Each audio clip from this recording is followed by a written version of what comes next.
Yeah, about to have me some duckton. What the What the heck? What the heck? I had my mouth. What the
Do you really believe that garbage? It's not about believing, it's a matter of fact. So you believe.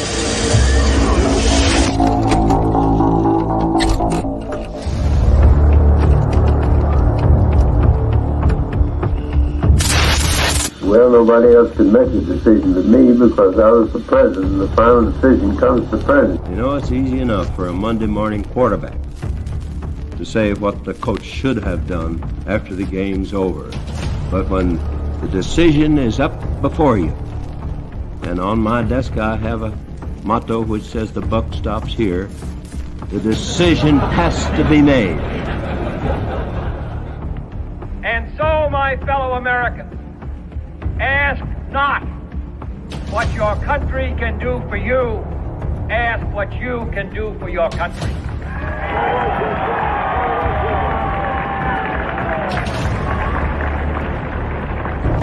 And I want to say this to the television audience. I made my mistakes, but in all of my years of public life, I have never profited from public service. I've earned every cent. And in all of my years of public life, I have never obstructed justice. And I think, too, that I could say that in my years of public life, that I welcome this kind of examination because people have got to know whether or not their president's a crook. Well, I'm not a crook. I've earned everything I've got. President? Yep. Mr. President, I want to raise an issue that I think has been lurking out there for 2 or 3 weeks and cast it specifically in national security terms. You already are the oldest president in history, and some of your staff say you were tired after your most recent encounter with Mr. Mondale. I recall yet that President Kennedy had to go for days on end with very little sleep during the Cuba Missile Crisis. Is there any doubt in your mind that you would be able to function in such circumstances? Not at all, Mr. Truitt, and I want you to know that also I will not make age an issue of this campaign. I am not going to exploit for political purposes my opponent's youth and inexperience.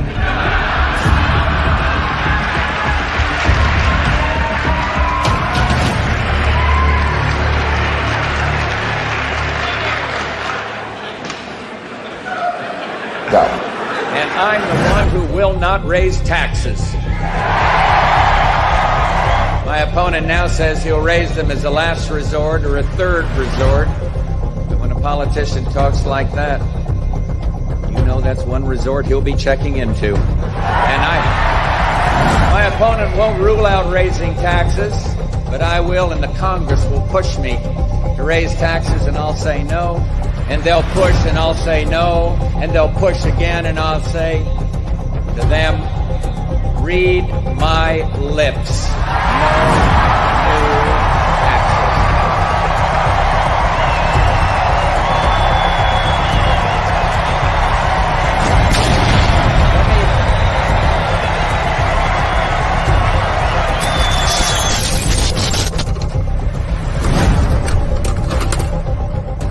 Oh, shit.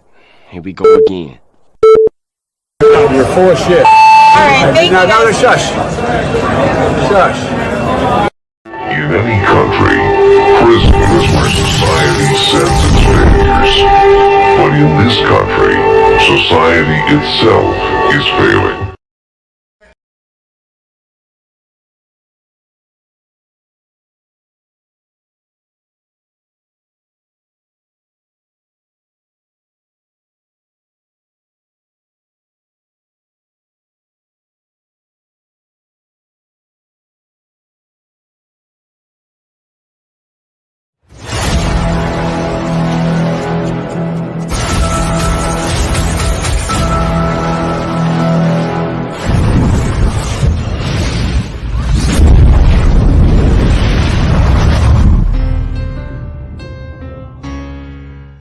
I'd like to punch him in the face, I'll tell you.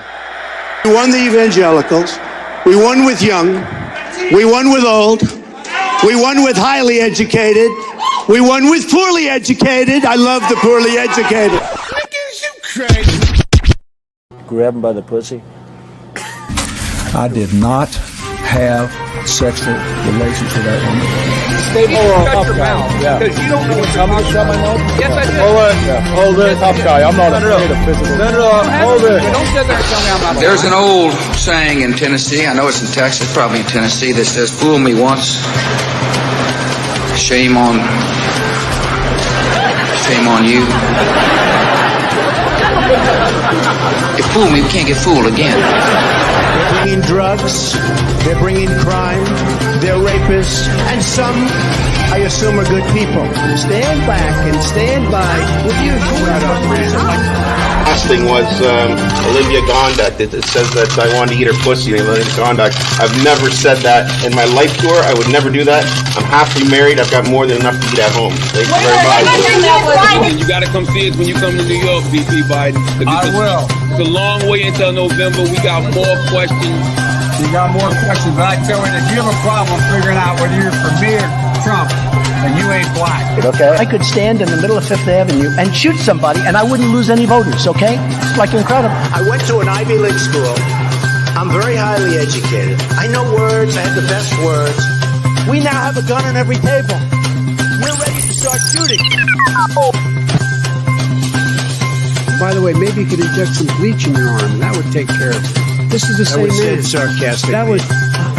Even though they're trying to impeach the son of a bitch. Can you believe that? You believe that?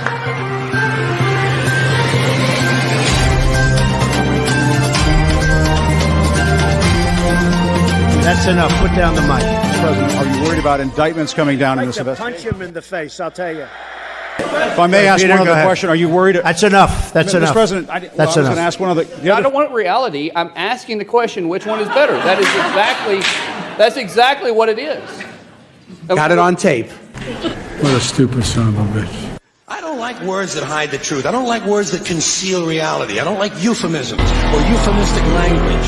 And American English is loaded with euphemisms because Americans have a lot of trouble dealing with reality. Americans have trouble facing the truth. So they invent a kind of a soft language to protect themselves from it. And it gets worse with every generation. For some reason, it just keeps getting worse. How stupid are these politicians to allow this to happen?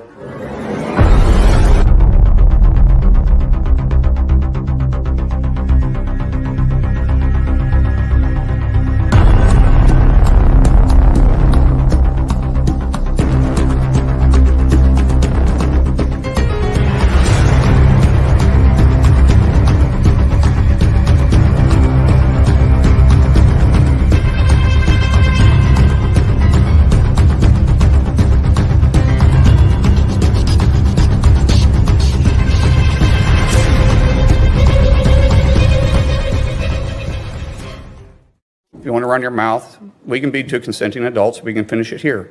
Okay, that's fine. Perfect. You want to do it now? I'd love to do it right now. Well, stand your butt up then. You stand your butt up. Oh, hold on. Big guy. Oh, stop it. Is that your solution, every poll? No, sit down. Sit down. Look at you.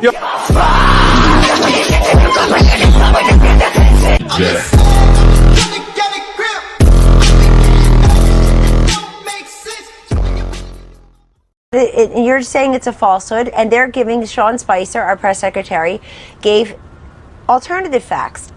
Alternative facts. Alternative facts. Alternative facts.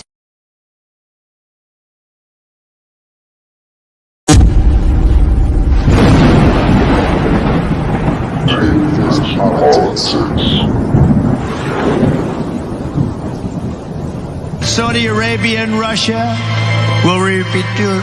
I ain't talking politics, I'm talking life. I ain't talking politics, I'm talking life.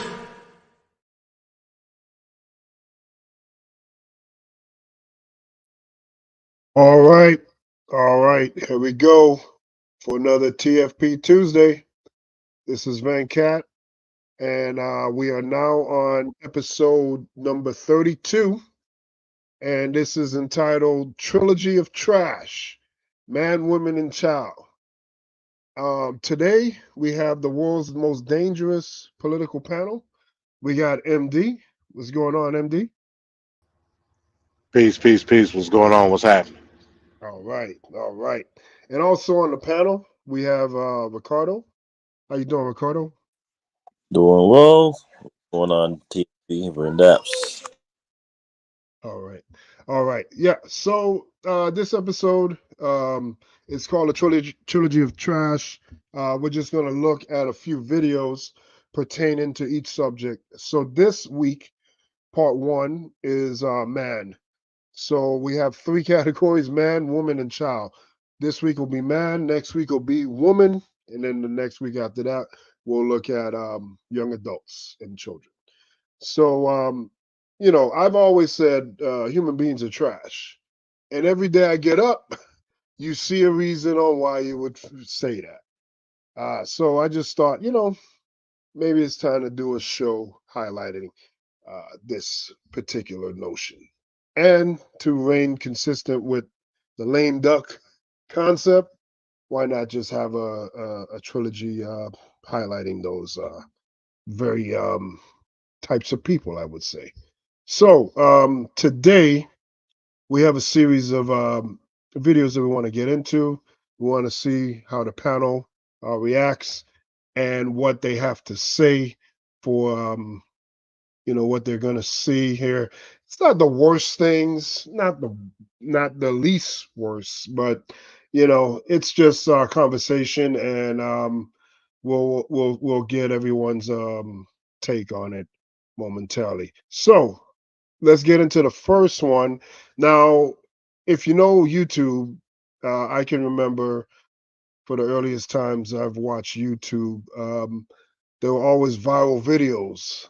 But there was one viral video that was always, for the life of me, the funniest and most memorable. And it featured what they would say, the ghetto news reporter. So here's a clip to make everybody remember this. What really happened on that Thursday here at Augusta High School that led to Chris Wood's death? The fuck is that? Shit! I'm dying in this fucking country-ass fucked up town. Shit flying in my mouth. The fuck? I can't see pollen. Let's get the fuck out of this country, motherfucker. I can't even see me. Okay.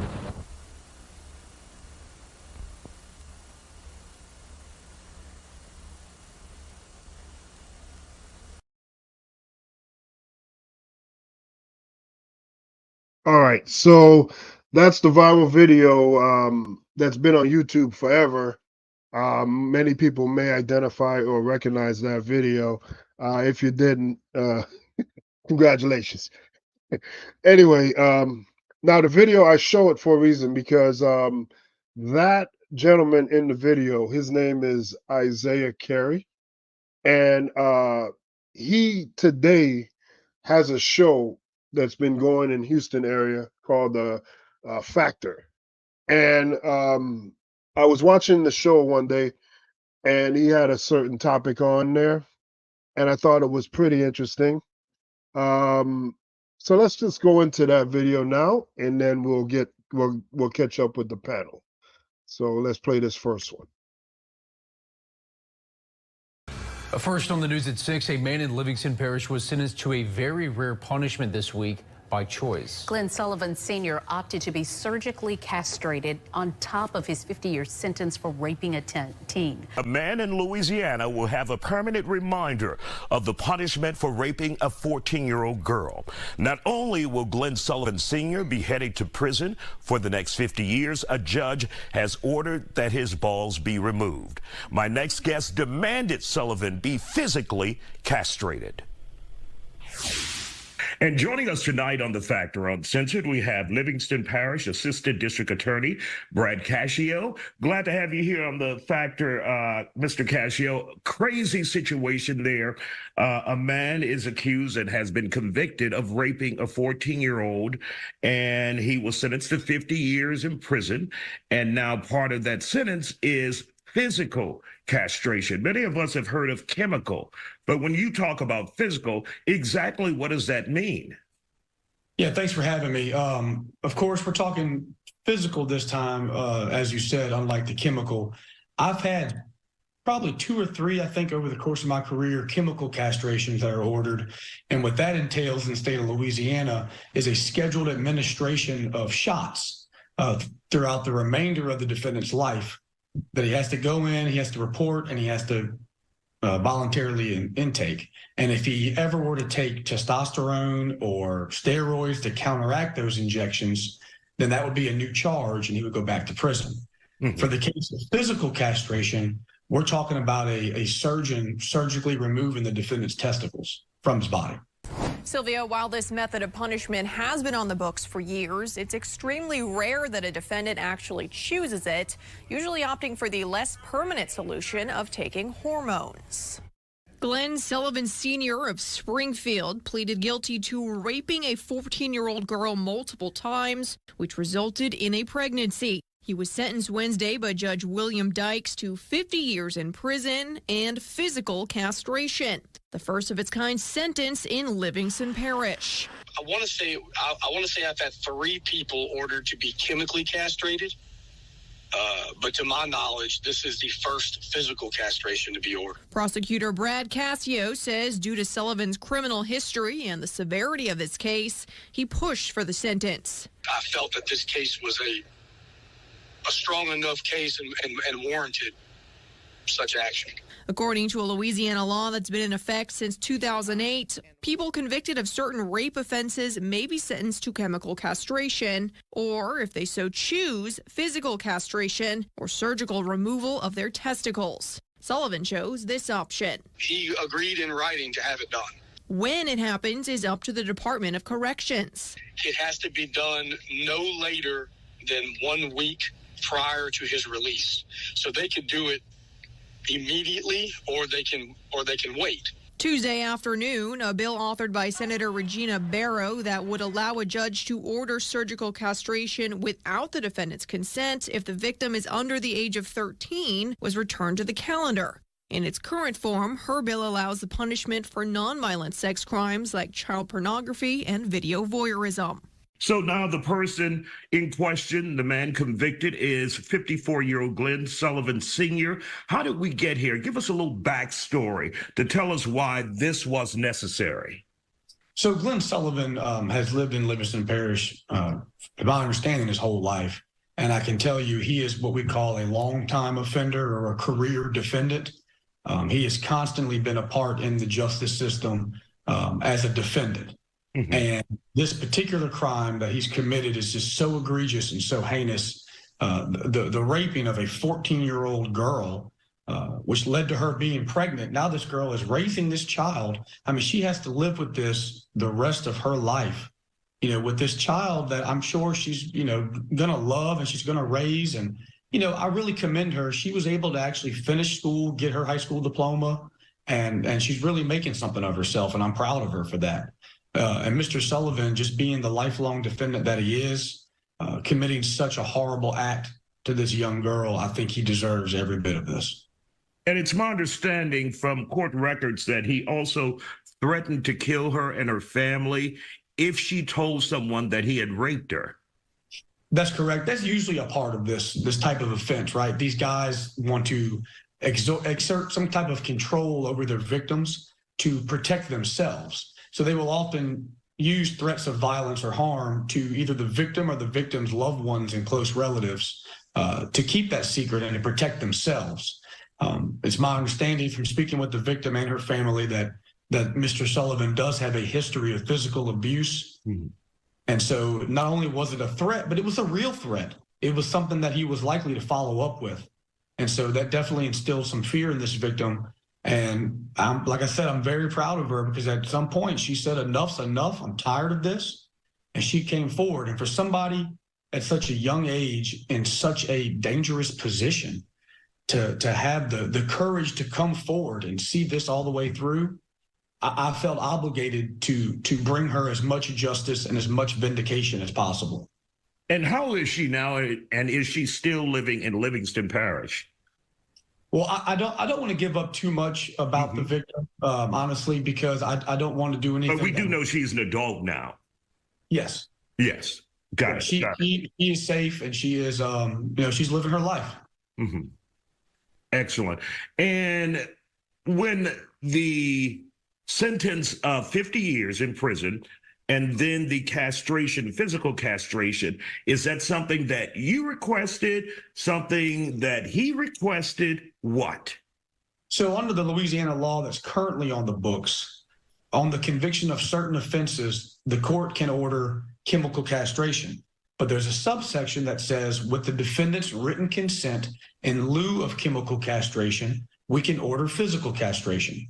So in speaking with the defense lawyers, they were going back and forth with me over what type of sentence we were looking at. And the idea of a 50-year sentence came up. And I considered it, and I've said the only way I'm agreeing to 50 years is if he agrees to, instead of chemical castration, we do physical castration in this case. And so the defendant actually, after speaking with his lawyer, being advised of all of his rights, signed a written motion and order for the physical castration and agreed to it.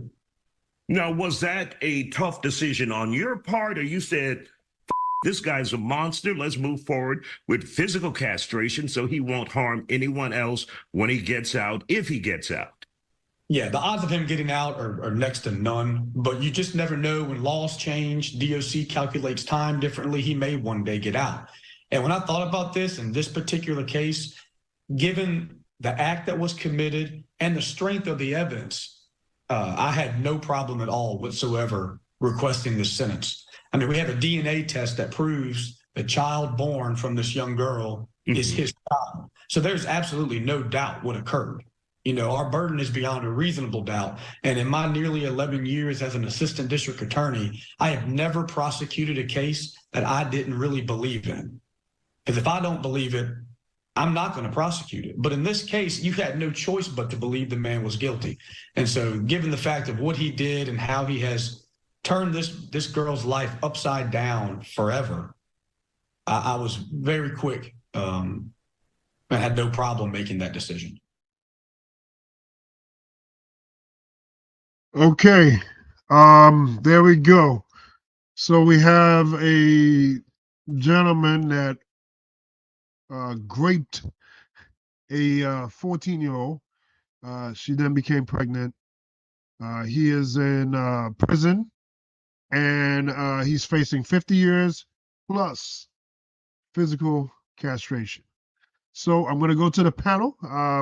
Let's start with Ricardo. Ricardo, what do you think about what we just heard of this case? All right. In terms of this sentence and the castration, I remember hearing about it following up about transfers to the whole situation. I 100% endorse this idea. This time, I feel like perverted men that keep after kids, and I'll say they are kids. They're innocent kids that have no,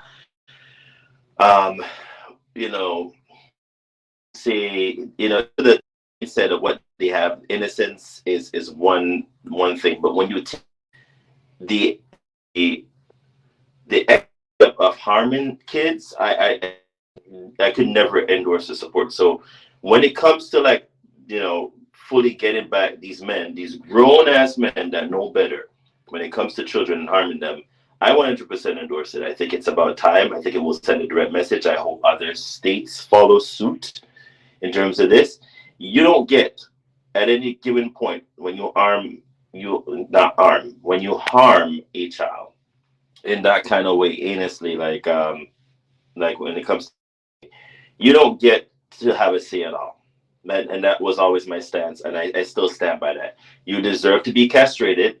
That could be a thing back in certain countries. I'm glad the US finally started.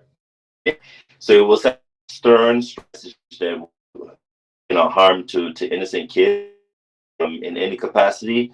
You deserve to not only be castrated, but you get to live and think about it every day for their life going forward. And you won't get the option. I think they should not only castrate, take away everything that you will have, whether it be the testicles, whatever capacity it is. So then you sit there and you wonder why you did what you did, and you will live with that regret for the rest of your life. So kudos to that executor, and let's hope everybody follows suit. That's my stance. All right, thank you, Ricardo. MD, what do you think about this case in particular? It's not a normal thing, but it happened to this guy. Yeah, I don't agree with chemical castration or physical castration. If it's not being sentenced under what defines your crime, it shouldn't be there. Chemical castration is something that's lifelong. You have to continue to take the drugs for the rest of your life. Not to mention the side effects that go along with it. Now check this out. I wouldn't have no problem with this if this person served life in prison, because under the mandates of the state, he would have to continue to take those drugs in jail. But once you out of jail and you register as a sex offender, it's not up to the state to monitor you through chemical castration, because you got to continue to take the drug. In order for them to know that you got to continue to take the drug, they got to monitor you. So if you're a sex offender and you serve 5 years in prison, I register as a sex offender, and for the rest of my life, I have to continue to take these drugs and continue to monitor with you. That's a life. That's a life sentence. Why didn't you give him life? Well, that I guess that's why they went with the physical. So they're actually clipping them off. That's even worse to me. That's worse to you? Because again, doing these things have side effects. When you do a physical castration, that lowers your libido and your hormones faster than the chemical castration would. So if you're going to give me something that's going to affect my entire life for the rest of my life, charge me as such with the crime. Point blank period. But MD, you're saying it affects the rest of his life. But then the baby that she was given by him forcefully did not affect the rest of her life, the 14-year-old? Right. Again, you do the crime, you do the time. If the time does not reflect, it is what it is. We talking about the scales of the law. If you do something and you are giving a sentence for it, after you serve your sentence, that's it. No, MD. Point blank period. What do you know? This is where you're going to like spark tonight. So no, you don't get it, and in any circumstance, it's like why are we giving you any leeway when you commit a crime against any individual that has no any means of contesting what you're doing? You don't get a say, period. That's not how it works, and it shouldn't work that way. That not according to the law. That's not true. Well, there's laws. In fact, I go as far as to say chemical or physical castration is unconstitutional.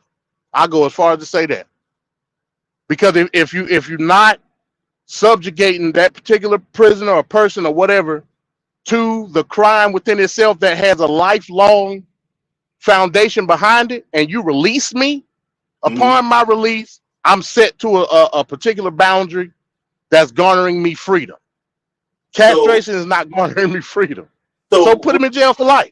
No, no, but why? What wouldn't it make sense to then get rid of you completely? Then take you out, because then wouldn't you? What would stop you when I release you to go back and doing the same thing again? That's just defeating the purpose. So I might as well just take you out completely.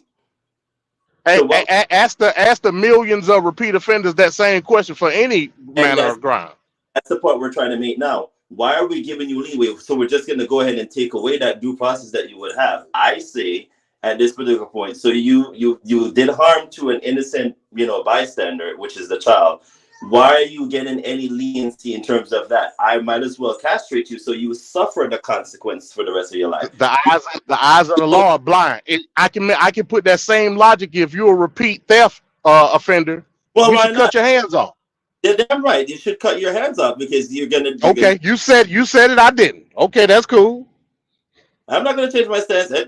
Most people would stance. I agree with it. It's a hard. What's the line that used to go for?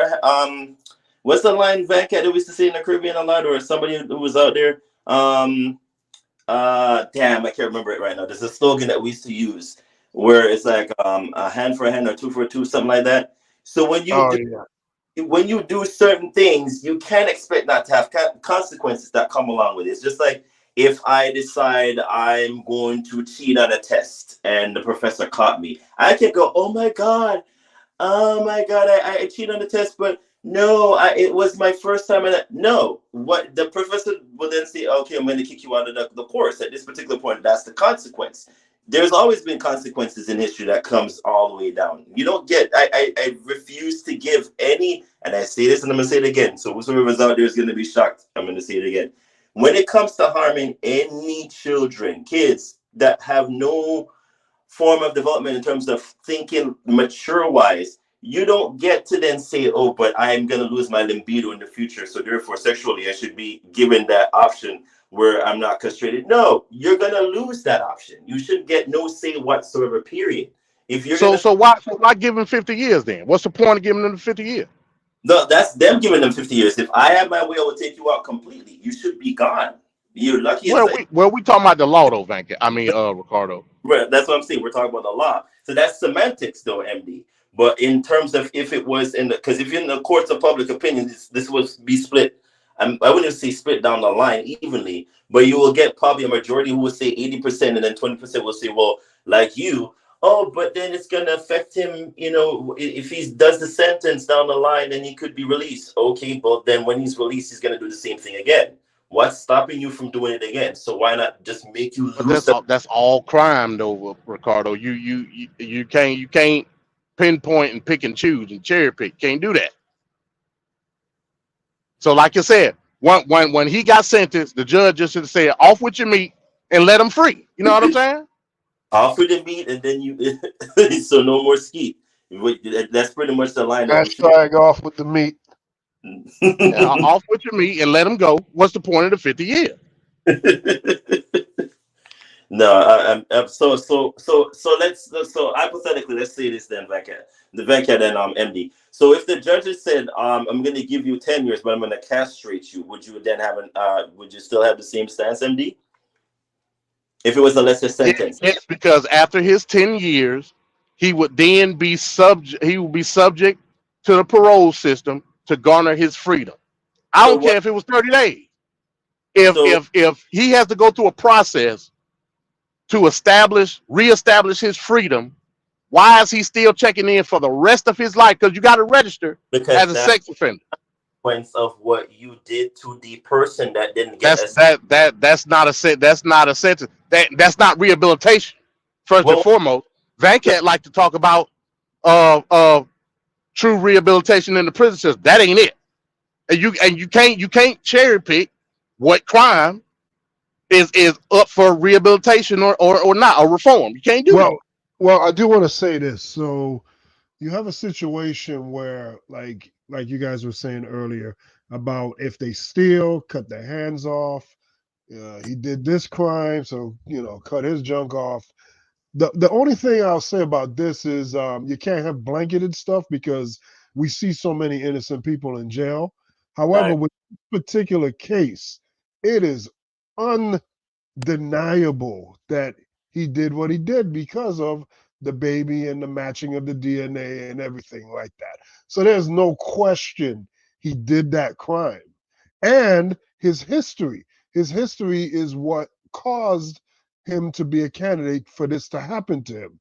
He's had a long rap sheet of these kinds of crime and violent crime on top of that. So this is a unique case. Like I said, it doesn't happen to everybody. And it happens to very little. I mean, that guy in the video that prosecuted him, he's probably had like three chemical castrations, and this is his first physical one. So it's not something that's happening all over the place. But this guy in particular has been doing what he's been doing, and it's to the point where it's exhausted the limits, and he's gonna get what he's gonna get. I don't feel bad for him, to be honest. I really don't. And I don't either. Right. He actually signed the okay to do it. He signed it. Exactly. He's the one that signed it. That's what I'm saying, MD. You're here saying, but there's a lot. But if you're the one that endorsed it, you're pretty much giving the signature. You signed the dotted line. It's a contract. You signed it. This is what you're going to endorse. In terms of what you're gonna, this is the consequence. This is what you're gonna be facing for the rest of their life. But even if he didn't sign it, he was still gonna be chemically castrated. That was still gonna happen. So he just said, "Bump it. Just cut it off. Bump it." I mean, we talking about a sicko at the end of the day. Pretty much. Yeah. So he probably got some type of kick off of knowing, hey, look, I'm gonna get my junk cut off. Like this gonna be, the final masquerade, so to speak. You know what I'm saying? Mm-hmm. So, in that aspect, I get it. And I'm saying, I'm not trying to show any remorse. I'm just trying to be blind as Lady Law. That's all I'm trying to do. In that aspect, if we're talking about giving him a sentence, 50 years, that's his sentence. He's not subjected toward anything else other than his sentence, past his subject to being free. That's what I'm telling you. If y'all feel the way y'all feel, he should never see the light of day, which he probably won't, because I mean, he got 50 years, so he's probably gonna die in jail. Facts. You know what I mean? So all of this is just hypothetical at the end of the day. Facts. But what I'm saying is, in the aspect of his sentence, it should reflect what the crime is. If you're gonna castrate me, and he's gonna be castrated in jail, what's the point of that? I don't know. I guess. That's why. Well, yeah, I mean, yeah, you'll never get a hard on for the rest of your life. I get it. But once you become free, you're not subjugated to the state any longer. Nor should you be. Oh, that's the point that I'm making. No, I get what you're saying. Real quick, MD. So I don't know if this is who I think it is, but there's a Huthers waiting in the background. So I don't, Mike, if that's you, please put your camera on. I can't tell if that's you or not. It's him. Let's meet him.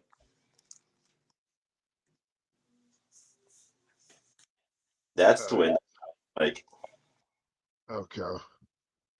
Oh, see. Yeah, that's all I'm saying. The law ain't there to be emotional. No, you know what I'm saying? That's all I'm saying. No, despite how horrendous the crime. No, I got you. The stance that you have is that we have to be impartial in terms of the law, because it's like it's the same mantra as if we're saying innocent until proven guilty. But once you're proven guilty, you're saying under the law, he should still be given the opportunity to still flap his meat and skeet. I don't believe that, and if I had it my way, because Trevor knows my stance when it comes to this. This is why we almost aligned when we did that poll. When it comes to the law, yes, in actuality, should he be given an opportunity? If it was up to me, probably no. I would say cut it off and don't let him have the opportunity. It's a torture. It's what you will live with for the rest of their life. It's probably the same subjugation they will get if they had murdered somebody, and if I had my way, I would make him like the person that killed, the said person's, family member. Let them live to see that the families come in and literally torture you by coming to say, this is what this person was like when they were growing up. Let you feel what it felt like when you murdered that person, took the life away from them and whatnot. I know we're probably going to get flagged because we said there's certain things we can't see on YouTube, but F it. That's the same cause in terms of the causality and the effects of what you did to the innocent child. You get to lose your junk. You don't get to wank off or ski or do none of that. You get to live with the consequence of, hey, this is what I did to this poor kid, so I'm going to sit in jail and just be tortured. Yeah, I agree with that part. If you're subject to the state and you're chemically castrated, that's what it is. But once you come out that prison, that's not what it is. That's all I'm saying. I ain't got no problem with the chemical castration. I ain't got no issue with that. As long as he in prison while it's being done. That's all I'm saying. All right. So on the panel now, we got others with H is silent. What's going on? Thank you, sir. You said my name. I see you. I see you, moderator. Go ahead. I was just, somebody texted my phone and told me I had to get on the panel. 100%. So Trevor sent this shooter. That's fine. You got something to say? You got something to say, Trevor? Come up here. So yeah, this is your chance. Trevor hasn't texted me in 2024. So now, what you said, Ricardo? Yeah, no, I said you gotta review back to Sir Others what we were discussing, so he now has a stance in terms of what we've all discussed. Okay, so essentially what we got here is there's a gentleman that raped a 14-year-old. She then got pregnant, had a baby. This guy has had a history of these kinds of crimes and other violent crimes throughout his life. They sentenced him to 50 years in prison, and then they also ordered for them to physically castrate him on top of that. So we're having a discussion here about that process there. I don't. What's the discussion? Huh? What's to discuss? Well, is it fair? Is it right? Is it extreme? Did they DNA test the baby? Yeah, it is his. Is the female 14? Yes, at the time she was 14. Yes. Then the only thing I don't understand is why they put a number on it. What do you mean a number? Why would he get 50 years? Just put his ass in there forever. That's my point. He don't need to ever see the light of day. The only time he needs to see anything erect is when Butch is holding him down and about to push himself into him, and he looked between his legs and goes, "Oh God, please no, I'm not ready." And Butch goes, "I didn't ask you no question. Just keep your mouth shut before my friend puts something in it." That's the only time I really don't ever. He don't even ever see outside again. Why is there a number on it? There should be. You know how the mayor calls or the governor calls to stop somebody from getting executed? Yep. The mayor should call and be like, "Hey, dog, 50 years. We just gonna leave that blank. Just put him in there." Because the Lord might save him. And if the Lord saves him one day, I don't want him to be free. So we just gonna give him a blank imprisonment. You just sit in there forever. And even when he die, he get buried under the gym. So if he a zombie, even his zombie's a prisoner. So what do you think about the castration part? Sir, if you got a 14-year-old pregnant, you should never be able to use that weapon again. Yep, sorry. That thing gotta go. Yo, I'm ski. so much of an a-hole. I say we chemically castrate them and then physically castrate them. Hey, you laugh. I'm dead serious. Like, I want him to walk around like the spider. I want him to feel Game of Thrones-ish. Yep. I want every time he pee, he try to aim and ain't nothing to aim with. He just got to stand there. Wait, was it Littlefinger that got cut off in Game of Thrones? One of them. No, it wasn't Littlefinger. It was the other one. No, it was it was what's his name? Dang it. I can't remember his name. One of them was Spider. His name was a Spider. Yeah, but that's not his real name. Man. I'm talking about go ahead and get the big hook with the sharp inside, grab the twig and berries, take everything off, leave them smooth like a Ken doll. So MD was kind of against it. He didn't like the combination of the 50 years. Kind of like what you're saying, he should just be in there forever. But he'll be released and then he'll be physically castrated just before he's released, or even before that he might be. No, they'll do it in jail. They'll do it while he's in prison. Right. Nah, man, because if he took a little girl, he might take a little boy. He's a danger to male prisoners. I don't want him to have nothing to be able to attack anybody. Cut that off. Period.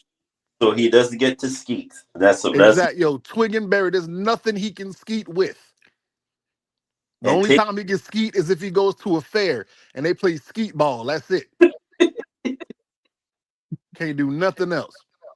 Not only that. So you're pretty much in agreement of MD's stats? Bro, my thing is I don't want him to have an actual number of time, because if he comes out, he'll still have rights with the baby. So I don't want him to ever come out. I need a blank. He's just serving time. It just says time. They're like, how many years? Time. That's it. He don't ever need to get out. Because I know plenty of people that get out of jail after they done did some graping and then want to establish with the baby. Oh, it's still my child. I have rights as the pet. Right. Nah, pimp. Go sit down. This your life now. This is your life. Your life is this 7x9. This is where you live. Nah, bro.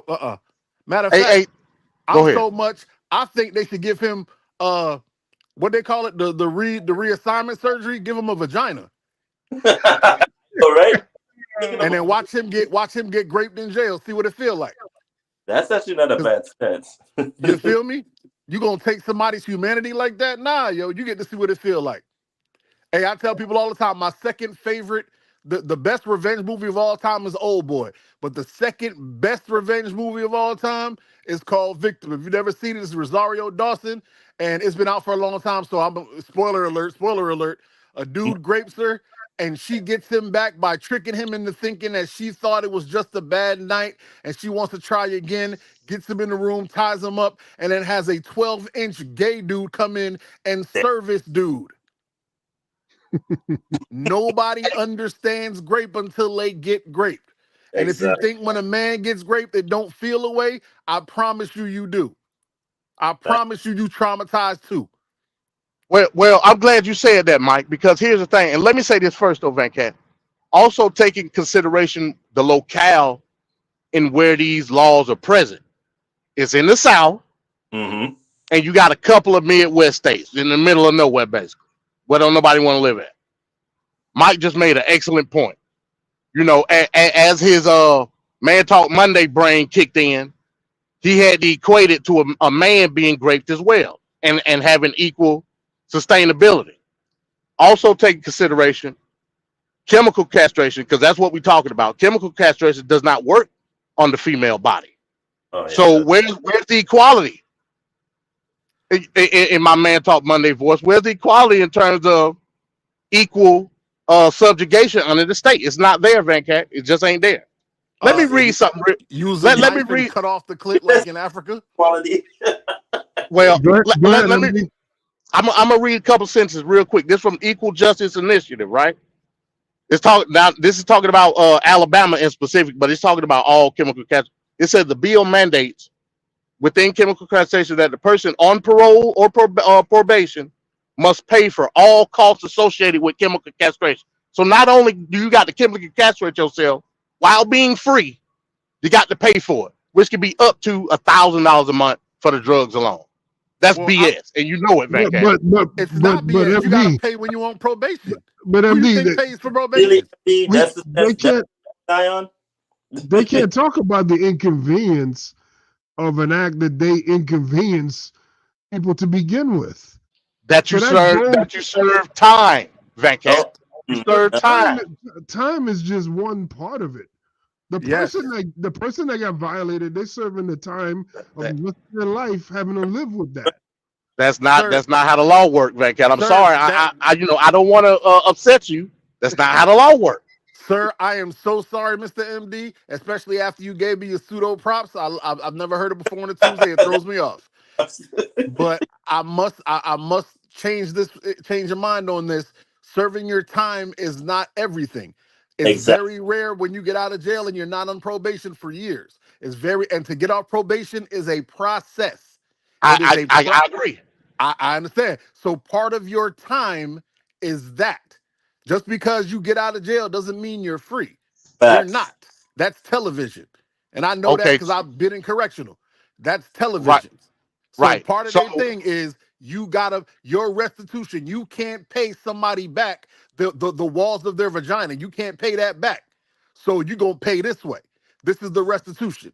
And if it's a woman, hey, I got plenty of ways to tear the walls up. I used to say this back in elementary school, not elementary school, in high school when I used to argue with heifers. If she liked that and she did some vile, horrible stuff, we get a double-edged razor blade, put it on the end of an eraser, slide it up inside her, knock that out. She don't use them walls no more. If she out here raping boys, I'm all okay. for it. Okay. I'm all for the equality. That's not how restitution works. But I'm gonna let you have that. No. You were saying for equality. I'm talking about equality.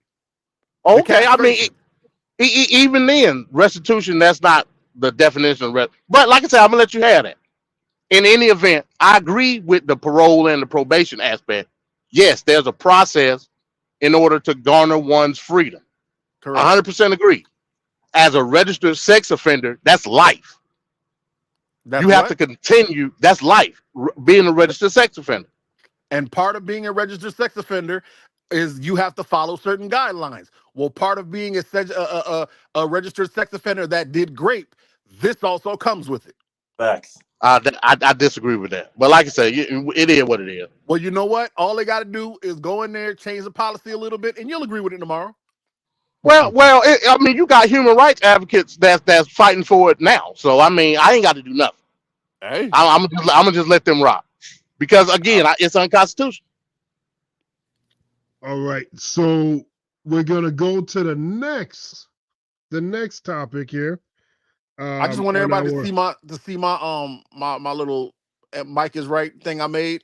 We saw it. I made that on Canva because Nene won't teach me how to use it yet, but I made it on Canva. It's whack, but it's the best I can do so far. Yeah, that's pretty cool. That's pretty. Don't cool. lie to me, Van Cat. You know you make fly I was stuff. looking at it while you guys were talking. I'm looking at it on TV. Stop flirting with me, Van Cat. I'm vulnerable. Oh Lord. All right, so we're gonna go to the next. We're gonna go to the next video here, and really want to see what you guys think about. Hey, I see the comment, Trevor, on my neck. Like I said, we can have that discussion, Trevor. I see you on my neck. Just let me know. We can have that discussion. All right, so let's check out this next one, and we'll continue the conversation. The good Lord was definitely with this pastor. He just started his sermon when all of a sudden a man in the congregation jumped up, pointed a gun, and pulled the trigger. But the gun jammed, and a good Samaritan's jump saved the day. Les Trent reports. The pastor is conducting Sunday church services when mayhem suddenly breaks out. Out of nowhere, a man walks up to the altar rail, points a gun, and pulls the trigger. By some miracle, it jams as the pastor dives for cover. Then a hero emerges. Take another look. The assailant appears ready to pull the trigger again, but he's tackled to the floor. The hero is a church deacon who makes a flying leap and puts the suspect in a bear hug. There is a frantic effort to get the gun. All of this is playing out in front of the congregation and a live stream as people watch from home. Reverend Glenn Germany of the Jesus Dwelling Place Church in Pittsburgh says he couldn't believe he was staring down the barrel of a gun. At the moment, I was just trying to stay alive. It really is a miracle. Germany says he does not know the suspect. And there's the hero church deacon, Clarence McAllister, after confiscating the pistol. What is going through your mind when you see this guy with a gun? Oh, I was shocked. I've never seen nothing like that in my life. We reunited the pastor and the hero. He's your guardian angel. Absolutely. Absolutely. I'm so grateful for him. First on 4, terrifying moments inside of a local church during Sunday services. A man walks up to the pastor with a gun and allegedly pulls the trigger. Thankfully, that gun apparently jammed, and the man was then tackled to the ground. You're watching all that unfold on your screen. And now on your screen, we're getting our first look at the suspect, 26-year-old Bernard Polite. Adding to the investigation, police say a body was found in his home. Here's Pittsburgh's Action News 4 reporter Ava Rash with all the details. A man is now in custody after police say he tried to shoot a pastor in the middle of the sermon, and just hours later, a body was found in that suspect's home. And God had chose. Jesus! Chilling moments caught on Jesus Dwelling Place Church's live stream yesterday as a gunman walks right up to Pastor Glenn Germany, pulls out a gun, and tries to shoot him. By some miracle, the gun jammed. I'm thankful to God that I'm still here because he definitely pulled the trigger. They had a male come in and confront the pastor with a firearm. Patrons currently have the male held down and the firearm away from him. Clarence McAllister, the church deacon and cameraman, had just enough time to jump into action, taking down the suspect. I'm just grateful that, God seen it, that nobody got hurt, especially when the guy had the gun pointed directly at his head. Police identified the gunman as Bernard Polite from North Braddock. According to the criminal complaint, Polite told investigators God told him to shoot Pastor Germany, and he wanted to go to jail to clear his mind. That's when the story takes a turn. Just hours later, around 8, the Eastern Regional Valley Police Department was called to the 500 block of Stokes Avenue for a man shot. According to the medical examiner, Derek Polite, who neighbors say is related to Bernard, was found dead inside the home. Investigators say Bernard also lived in that home. Never nothing bad. Right. Nothing bad has ever happened in that home. Never. No domestic violence, no fights, no argument that we know of, that we could ever have heard, or we would have heard it. Neighbors were shocked at the turn of events, none of it making any sense. Benjamin Jordan, who lives right next door, says the two were always nice and there were never issues. I hope it ain't Bernard. That's all. I just hope it ain't him that did that, because he was just such a nice guy, and also Derek. And while neighbors have a lot of questions, at this point, no charges have been filed against Bernard in connection to Derek's death. Bernard didn't seem like that type of guy, but the evidence is looking at him. I mean, it looked like it is him, but I don't know. I can't really say. I'm just hoping and praying it wasn't. And Polite was denied bond. He's now at the Allegheny County Jail. For now, reporting in North Braddock, Ava Rash, Pittsburgh's Action News 4.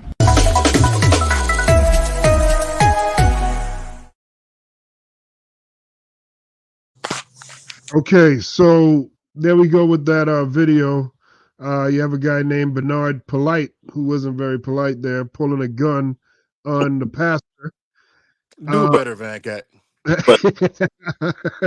So I saw another interview with that pastor on a religious channel. The pastor said that he never met or knew that guy at all. Now, Bernard as Polite, an adult. Huh? As an What? adult, he didn't know him. Oh, well, I ain't gonna get into all of that, but I'm just saying he pretty much said that he never saw him, never met him. Now, obviously, Bernard killed a family member in the home that he stayed in. Then he went out and tried to kill this pastor. He did say, when asked why did you try to do this, he's like, the God told me to do this. So I don't know. I don't think there's any ulterior motive here.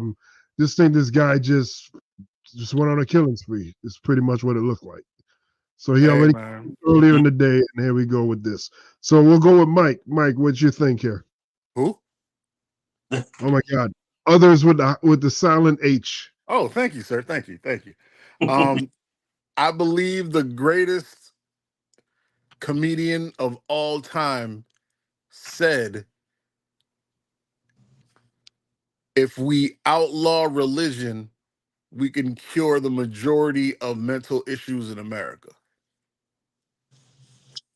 I'm not going to say what it is, but you saw that man's face. He's not all the way there. Something happened to this guy. Mm-hmm. Now, I don't know if somebody smashed somebody, if somebody altar boyed somebody, but something happened, bro. Don't nobody just walk. And that man wasn't even there. You saw him when the dude tackled him, he ain't have no fight. If a grown man come and bear hug you from behind, you know how you move it and try to get out of that if you're really trying to kill somebody. That man just sat there like, what? What happened? Did the Holy Spirit grab me? Like, nah, bro, that man's not all the way there. That man got diddled. That's the face of someone that got diddled.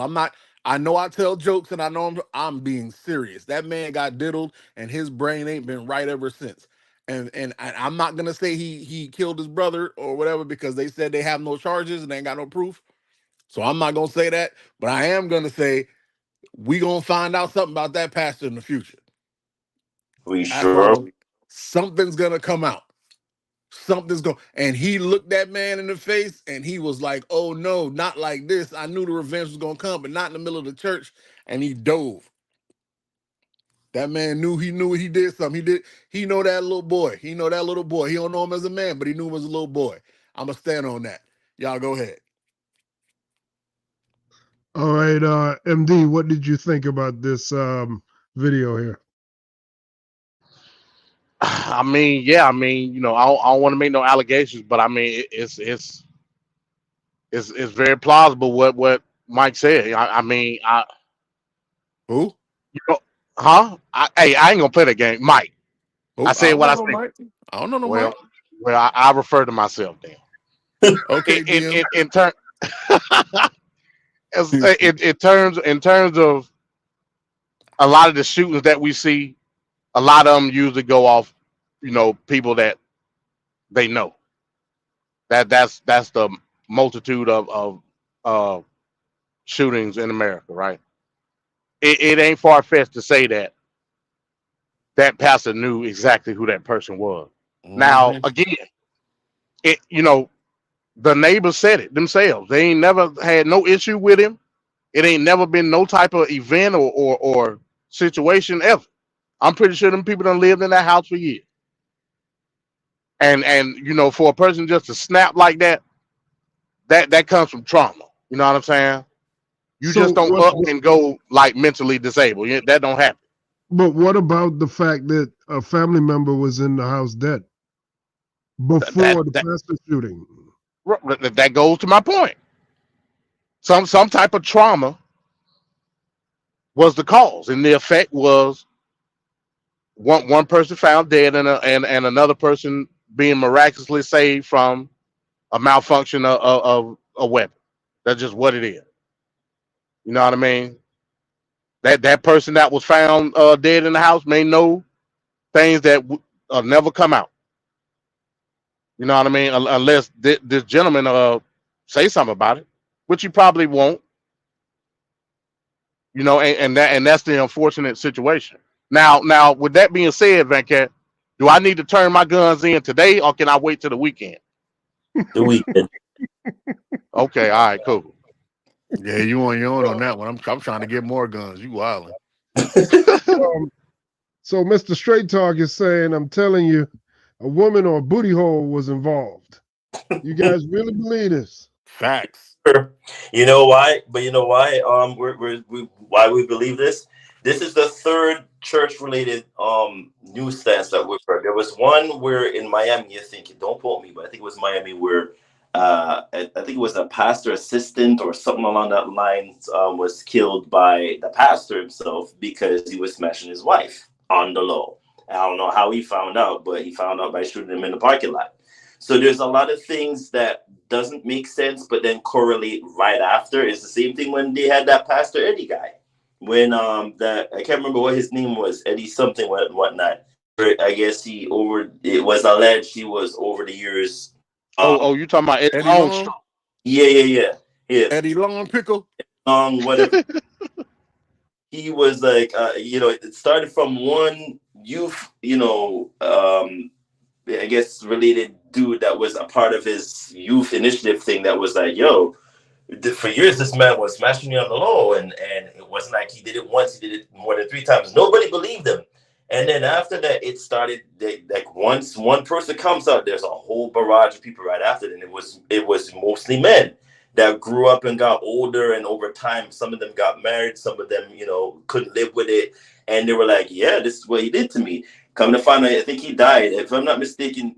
He's unalive now, or he passed away of natural causes, something along that lines. I don't think Eddie's here anymore, but that's the goes to show there's a lot. So that's, it goes to show that there's a lot of things when it comes to church and religion. That's why I've always, we talked about this today.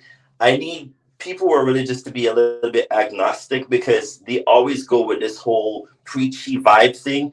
Difference between being preachy and being in reality when things of these circumstances come about. Now, I agree with Trevor with there's something that happened. Either someone smashed somebody's woman on the low, or somebody smashed somebody's, hole somewhere. So we got to pretty up certain words on YouTube. And for some reason, it might have materialized or over the years suppressed, and somehow the older gentleman that you see presented now maybe had a child that wasn't like, what Twin said, Sir Others said, that maybe that child grew up and somehow that suppressed person came out. And we've seen Split, we've seen all those movies over time. When that personality comes out, it's a snap, and once that snap comes out, they're gonna go on a rampage. So that's pretty much might have been. We're alleging right now, we're just speculating, but I don't think this pastor is just as innocent. Something is amiss, and I'm not quite sure, because everybody's saying the same thing. Something don't make sense. They were nice, unfortunately the deceased family member is gone, can't speak for himself. But the neighbor was saying the person that allegedly did this, or not alleged, we saw in the video, so we can't even say alleged either, that did this almost heinous crime, was a regular person that was nice. So what happened? Why did he all of a sudden snap and then said God told him to do it? Something don't make sense. Nothing makes sense. Ricardo, who also was told that as well from neighbors and people around the way, that the guy was so quiet, the guy was so nice. Ed Gein, Jeffrey Dahmer. All these guys who were so quiet and so nice. How could he do that? I can't see that.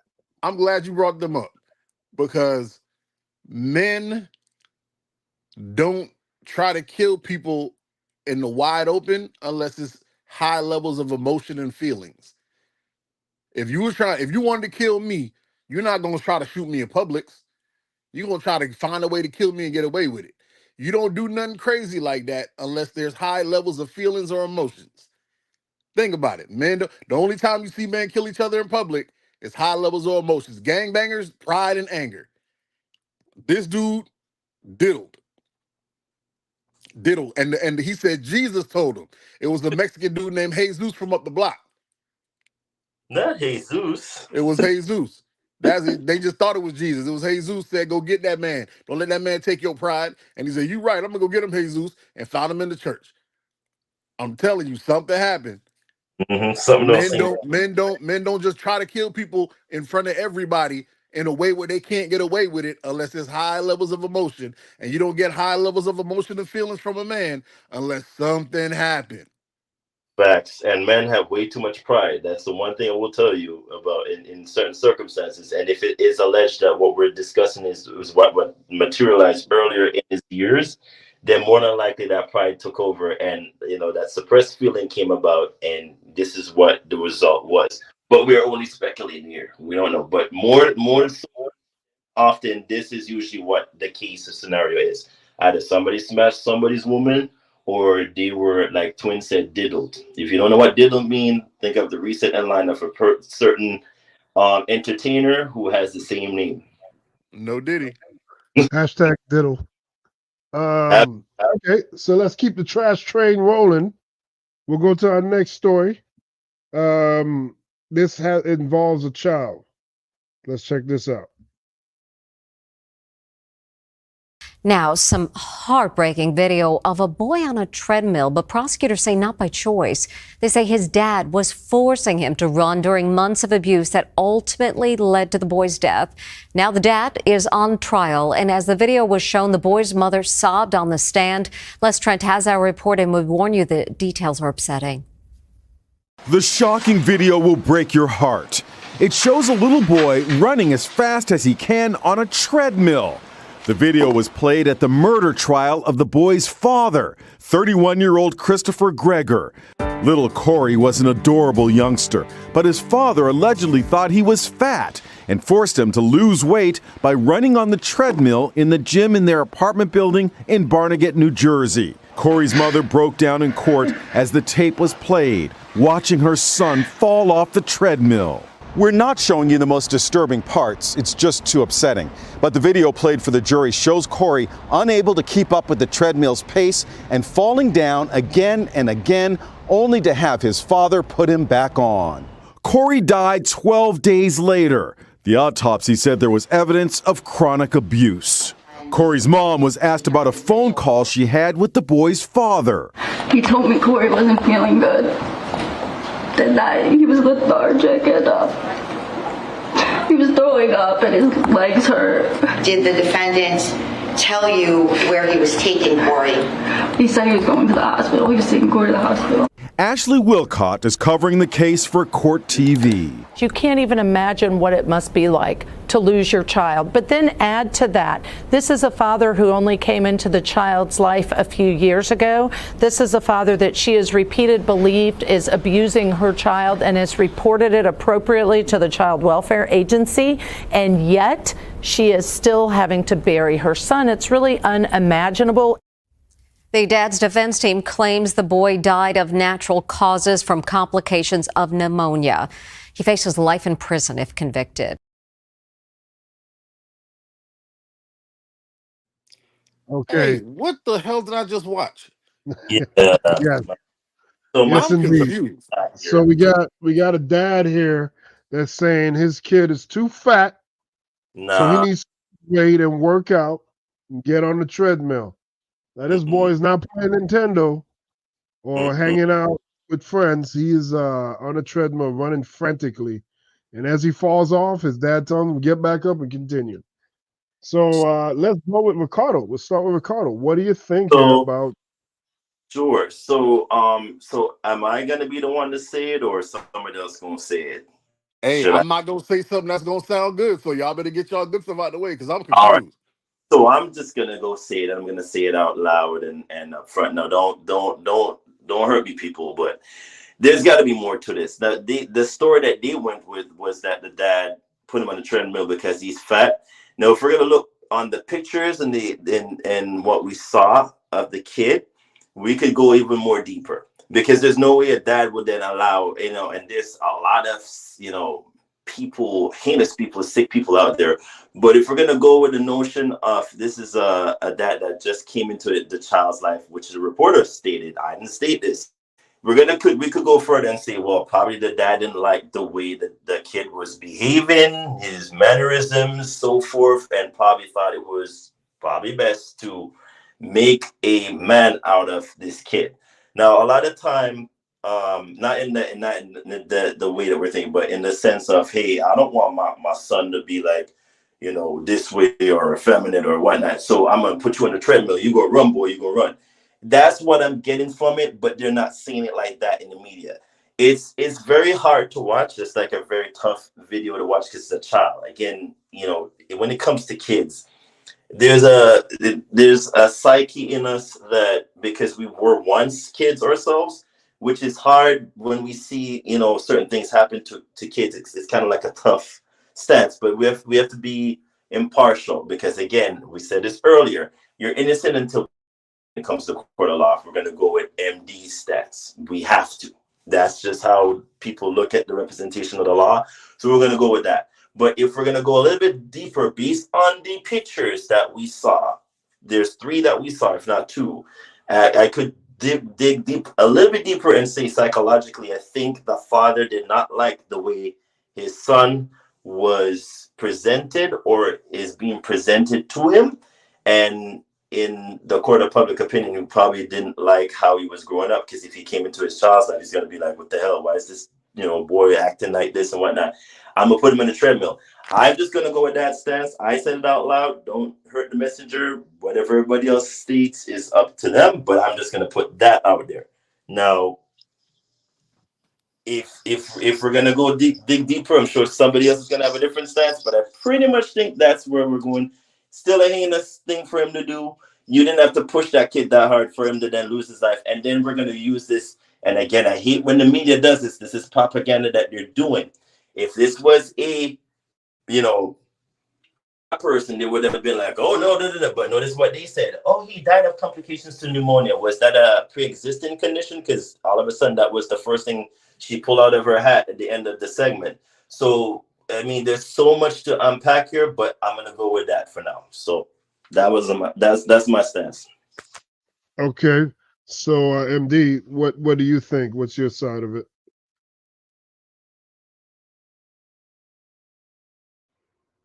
Oh yeah, man. So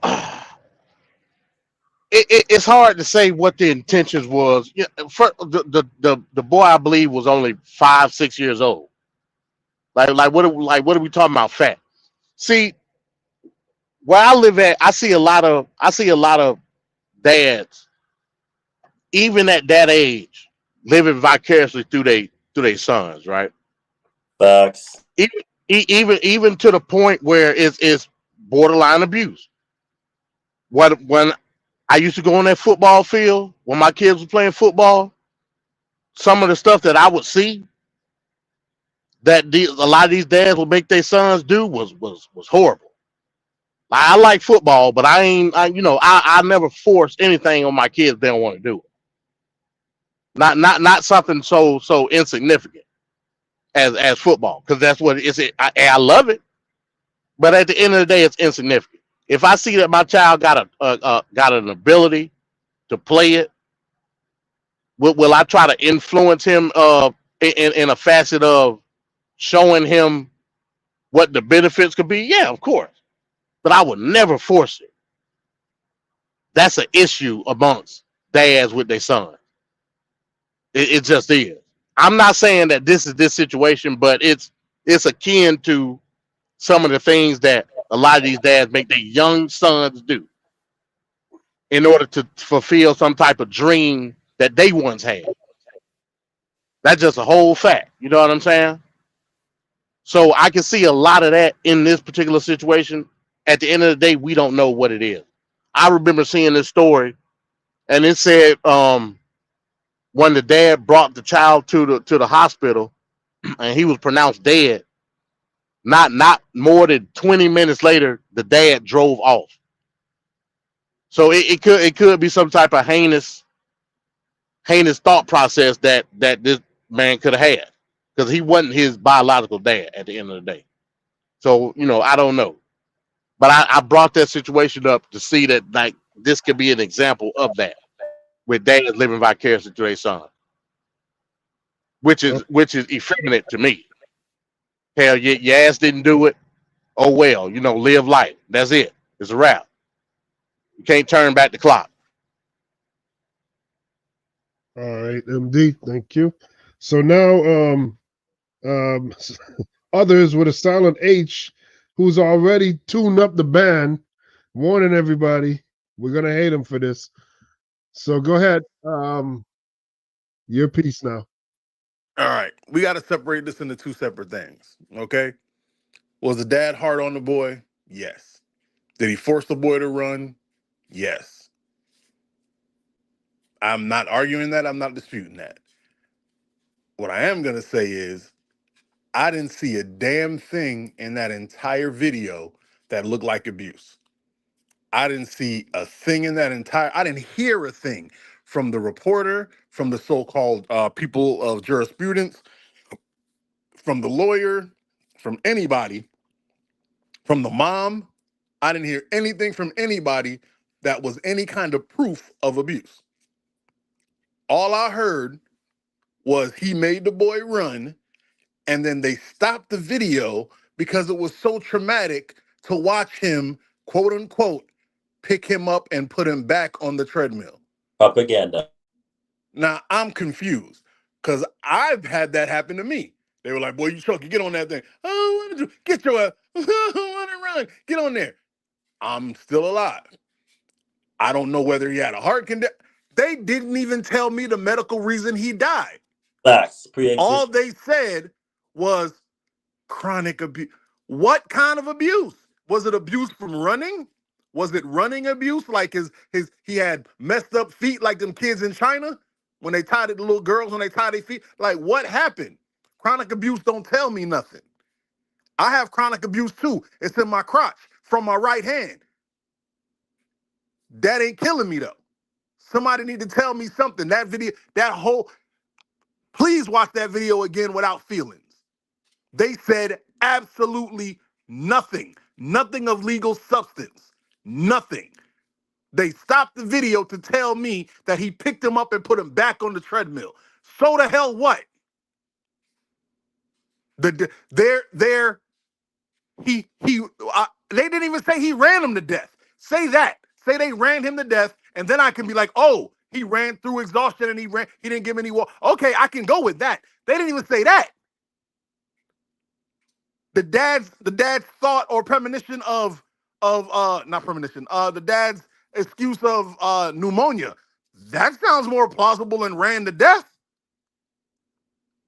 It was 12 days later. So the running abuse lasted for 12 days and then he died? I'm confused. It didn't say that entire video was bullcrap propaganda that people are trying to, it sounded to me like they're trying to railroad the man. And I don't want to feel that way. I don't want to feel that way if this guy's a bastard. If he's a bastard, show me.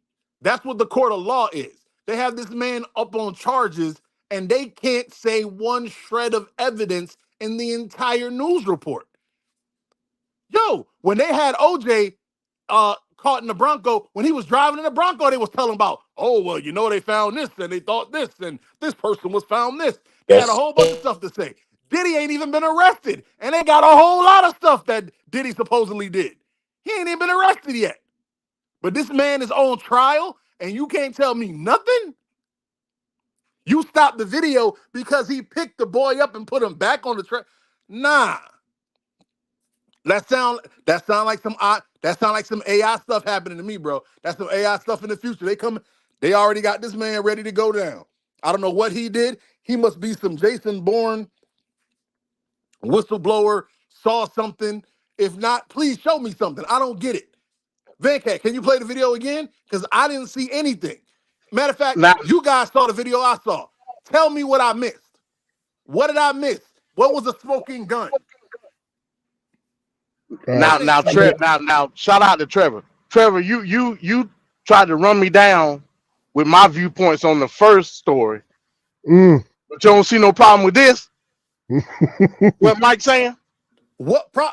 Tell me what the problem. You know I can debate. I got no problems. Tell me where I'm wrong. What did I say that's incorrect? It's only a 2-minute video. I'm gonna play it back. Play it again, please. Play it again, Sam. Now, some heartbreaking video of a boy on a treadmill, but prosecutors say not by choice. They say his dad was forcing him to run during months of abuse that ultimately led to the boy's death. Now the dad is on trial, and as the video was shown, the boy's mother sobbed on the stand. Les Trent has our report, and we warn you the details are upsetting. The shocking video will break your heart. It shows a little boy running as fast as he can on a treadmill. The video was played at the murder trial of the boy's father, 31-year-old Christopher Greger. Little Corey was an adorable youngster, but his father allegedly thought he was fat and forced him to lose weight by running on the treadmill in the gym in their apartment building in Barnegat, New Jersey. Corey's mother broke down in court as the tape was played, watching her son fall off the treadmill. We're not showing you the most disturbing parts, it's just too upsetting. But the video played for the jury shows Corey unable to keep up with the treadmill's pace and falling down again and again, only to have his father put him back on. Corey died 12 days later. The autopsy said there was evidence of chronic abuse. Corey's mom was asked about a phone call she had with the boy's father. He told me Corey wasn't feeling good. That night he was lethargic and he was throwing up and his legs hurt. Did the defendant tell you where he was taking Corey? He said he was going to the hospital. He was taking Corey to the hospital. Ashley Wilcott is covering the case for Court TV. You can't even imagine what it must be like to lose your child. But then add to that, this is a father who only came into the child's life a few years ago. This is a father that she has believed is abusing her child and has reported it appropriately to the Child Welfare Agency. And yet she is still having to bury her son. It's really unimaginable. The dad's defense team claims the boy died of natural causes from complications of pneumonia. He faces life in prison if convicted. Yo, please tell me what. Yo, please tell me y'all. You're not getting the whole story, Mike. Yeah. You're just not getting the whole story. Any of the story. They But- didn't say anything. But You know no, what they did? That's When what's the so whole glorious thing- about the internet. What? But that also brings up my point. The media knows how to play the propaganda game very well. If this was a black man, there would have been a whole of, oh, but he was this and that and this and this. But notice how in the end he made it like, oh, the defense said he might have died from complications to pneumonia. Really? So where is all of that? The whole time you could have said it in the beginning, but you would end to show that why. Again, and this is a topic for future discussion, Venkat, ding, ding, ding. The politics of propaganda should be a topic of discussion because this has been ongoing in the media circus for the longest time, and no one calls it out when they see it. But it infuriates me when I see it. So I'm not immune to it, the nonsense, but we still don't know the whole, and it's like, with the 5 minutes that we saw the video for, it's like they're strewing it towards to her defense, and it's like, what? But we don't know that much. Wow. Yo, what is wrong with y'all? Yo, Hey, let me ask a question. Let me rock, please. Wait, hold on, Mike. Let MD say Oh what he my wants to say. God! No, let him Just real quick. Now, I agree with the whole propaganda issue and all that, but I'm not saying that the media ain't there to do the research for you. Let me ask a question. What does chronic abuse mean? Please tell me. Please tell me what it means. over a period of time. Over a period of time. Thank you, Venkat. Sir, if you go run, you right now, if you go running, okay, you, Mr. DM, you get up and go running every day for the next 2 weeks, and then you go in the hospital, you'll have chronic abuse on your legs. Guess what? When I stop running, ain't nobody picking my ass up to tell me to keep running. What are we talking about? Do with what we talking about? What are we talking about? Yo, you talking about your personal feelings. I don't give a damn about that, Mr. Policy. This ain't got nothing to do with you. That man can raise his child how he wants. That's what you tell me in America. Wow. We're individuals, correct? We're individuals, Like correct? he doesn't have the right. He doesn't have the right to what? do excessive punishment on his child. What punishment? What again? punishment? Venkat, allow me to read something. No, allow me to read because you know I do research. Let me talk. You got to ask a little question. Let me go because I won't forget. You guys watch the 2-minute video. The first thing you hear is we're gonna show you horrible video. That's the word she used. And then you watch 5 to 10 seconds of a little boy running on a treadmill and a dad standing next to him. Is the dad yelling? No. Is the dad screaming and pointing? No. He's standing there with his arm across and he's watching the progress. The boy falls. He grabs the boy by the shoulder, by the arms, the underarms, and I assume he puts them back on. Why do I assume that? Because that's what she said happened. Well, that's what he said happened. I can't see nothing else. They never said? They never said he hit him. They never said he threw him. They never said he slapped him. They never said he kicked him. They never said he yelled at him. They didn't say he did anything. They said it was traumatic how he picked the boy up and put him back on the treadmill. Well, guess what? If you're running on a treadmill and you fall down, you get picked back up and put on a treadmill. When my daughter's skating and she falls down, I Oh pick her my back God. up and tell her to get back on her feet. When my Hey, but daughter's riding the bike and This she is falls trouble. down, I pick her back up and I put her back on the bike. I don't But want, Mike, y'all are This is bugging. There troubling, bro. is, This is trouble. call no, it but what you want. Mike, I you're a didn't see, 5-year-old kid. you cannot tell me You're a what, if you 5-year-old. can't say the words chronic abuse and then have nothing to fill it in with. You cannot, because anything can be abuse. Anything can be abuse. Mike, it seems like you need the director's cut of that No, video. I don't need the director's cut. I need a Yeah. cut. Hey, I need hey, a cut. There is no he cut. gonna pray. If he saw the whole video of that cat, he would be at his bedside tonight praying for forgiveness from Jesus. No, If I he wouldn't. see, They clearly prefaced Clearly the whole what? thing by saying we're not going to show you the most worst parts or most outrageous parts of it. They let you know that already. Sir, they said we're not going to show you the most outrageous parts, and then they explained what those outrageous parts were. You know what they said? They said he picked him up and put him back on the treadmill. That was among some of the things that were happening. No, sir. They did No, not sir. We can devolve. watch the video again. I heard what the man said. The man said there were You're too little with horrific that. things. He fell off the Cat. treadmill and he put him back. That's all that was said. They didn't say he threw him back. They didn't say he kicked him back. They said he picked him back up and put him on a treadmill. Stop putting your feelings in what your eyes and your ears heard. It's not about feelings. It is It's about not feelings. about feelings at all. My It's G, like, if you're play the 5 years video. old, you shouldn't have to be doing all this stuff. Why is a 5-year-old on a freaking treadmill for? That's I'm your 5 years feelings. old. I'm You don't digging get to my tell that ears. man how he I'm raising playing my his video kid. games. I'm doing whatever the hell I need to do. You Be don't a get to tell us. 5-year-old. So what country do you live in where you get to tell Man- somebody how to parent their kid? I didn't May I say it read was something right. real That was quick, the first Van thing Cat? I said. The All right, first go thing ahead, I said Andy. was separated. I wouldn't do it to my kid, but it's not illegal to do to your child. We're talking about illegal. That's abuse, Mike. That's abuse. Yeah, No, he don't get the he freak don't outta understand here. the It's difference. abuse to make your child run. He don't understand the difference between corporal punishment and chronic abuse. Let me read something real quick. Sir, I don't need no definition of chronic abuse. I need to know I'm not what gonna the read the chronic definition. abuse was. I'm glad you said that. This is Thank the you. autopsy report of young Corey Let me that hear I it. got pulled up right here. Fantastic. The That should have been in autopsy the blood rule. clot news report. Again, the media is not there to do the research for you, sir. Sir, but It's just there if to the report media the is news. passing information, they should have some Mike, information. hear him out though, Mike. If I what am, you're but saying you is know, right, then this doesn't affect you. Hear what sir, he's my saying. problem is He not don't want whether to there's hear it, Van Cat. He information or don't want to not. hear it.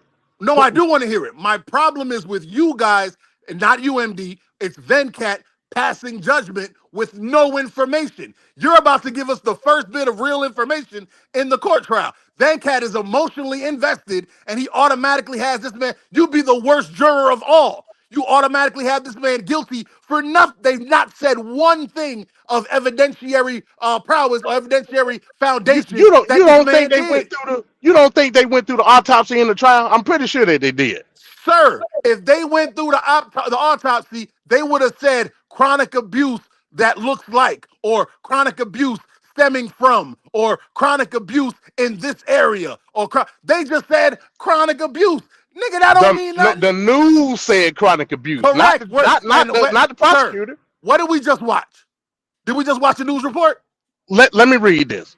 Okay. The autopsy Y'all go ahead. the autopsy report ruled Corey's death. They ruled it a homicide after it was determined that he suffered blunt force trauma to his chest and abdomen, likely due to repeated falls off the treadmill, lacerations and contusions to both his liver and his heart. Sir. Wow. How and indications of chronic abuse. Wow. So you telling me that's what the autopsy report says. So you I'm reading it right here. Wow. That's fantastic. Number one, and first of all, Van Cat, don't let me cut you out of your show. Mister. All this extra ad libs. Wow. Whoa! Boy, Wow, what you bad boy. Joey from Blossom? 2024. Bad Moving boy. along. Moving along. Bad boy. I can't stand you. Said ad That libs, was so I'm funny. doing my ad libs in the background like P. Diddy do. That was hard. That was hard. That was hard. Yeah. Sir, now let's take this two separate things. One, we were talking about the video.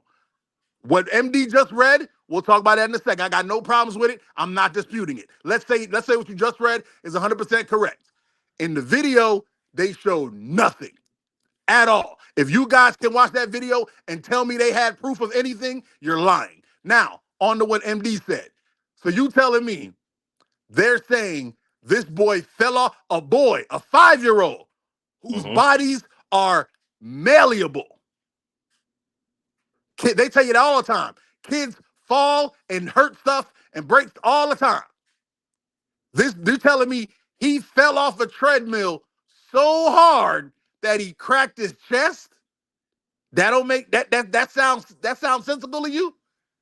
You ever fell off a treadmill? He was doing this every day, Mike. Every I'm not day. saying he wasn't. I'm not disputing it. I'm saying you don't crack your chest plate. Tell me he was beating on him in the house. That's possible, but we don't know that. Okay, exactly my point. It don't make no sense. That we don't know. That's all I'm saying. Yeah, that's what he's They out here getting emotional. That's all. And because I like to argue and yell, I sound emotional. I'm not emotional. But that's how it's said. They said nothing. They gave no proof. They just said this guy's guilty because he's guilty. And they That's knew all I heard. And they knew it would tug at the viewers' heartstrings. So they're like, all right, let's just milk it even more by saying so and so. Because when it comes to kids, that's the first thing to do. It's just like puppies. I said this last week when we're talking about, if you're going to talk about certain things, do know that it's not a good. It's going to be like, that's the first thing our brain's going to go to. Oh my God, you're hurting. Oh my God, you're hurting the kid. It's like that. Everything else, you're going to remember it was a kid that you hurt or a puppy that you hurt or something, because again, it's propaganda. It's just something that you have to know how to like tune out and then instantly realize it's right in the forefront in front of you. That's pretty much the point that Mike was just trying to make. And everybody. So Venkat, go finish up. My bad. Finish up. That's the point. That's it. That's the point. All right. So in summary, Venkat, they say cut the junk off of the sexual offender, but the hell with the babies. We can't go off that. There you go. Venkat, the other thing too is like as a kid, off the convicted sexual SA or SO. Convicted. See the difference? See that? Now what MD did is exactly what the people in the news did. He put some words together that sounded and then tried to make me look bad, but he ain't say nothing. Just like they ain't say nothing. Because you can't link up a little kid with a SO. It don't go together. That's stupid. It's moronic and it's silly. It don't make no sense. Mike. And Trevor talking about, I hit my chin when I ran on the treadmill. Well, guess what, Trevor? You weigh over 100. You weigh over, I don't know how much you weigh, but it's damn sure more than a 5-year-old. When you fall off a treadmill, you got weight and gravity to bust your chin. He's a little kid. Meaning the child's bone density is not as great as a no. Thank you for Exactly, proving my which is point. why their bones don't break so easy. Thank you for proving my point. We can play that game. Thank you for proving my point. No, I'm not. They're epithelial plates, they bend. That's how they are. So that's what I'm saying. If his stuff was cracked, it wasn't because of the treadmill. So I got another story here that hold on, Venkat. Let me, because I mean, my goodness, I told you when it's related. But let me just say, because I'm about to go, man. Y'all interrupted my mad man for real. Don't let him bully you, Venkat. And this is from our conversation we had before the show started, Venkat. Every now and then y'all will do something that just forced me to come up, and I just listen to like 20 minutes of just ridiculousness. The fact that you guys are saying it's not abuse to have a 5-year-old running at what seems to be 5 to 6 miles an hour on a treadmill is very troublesome, because the human body is not meant to go that fast, especially at that age. That's all I got to say. That makes no goddamn sense. You guys are just saying that to support your evidence because it seems like you don't want to jump on the man for being an absolute dickwad in this situation. And this shit is, hold on, nope. I got questions. Nope.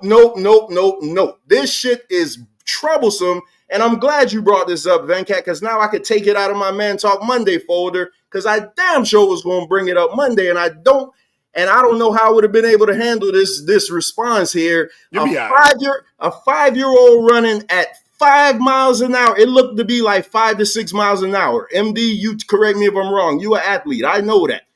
And MD, how many times you brought it up in the South? Okay, I'm gonna bring it right home. My ex-girlfriend's son used to box. There was a kid that was really good in his boxing class. His dad pushed him so hard, 10, 11 years old, made this little kid wear sweat bags when he was boxing. Friggin' kid ended up having a heat stroke and almost died. I guess according to y'all, though, I can't tell him how to raise that kid. That is just good parenting, I guess. Huh? Now you see? Come on, man, stop acting ridiculous, man. Do you hear it, Van Cat? Do you hear it?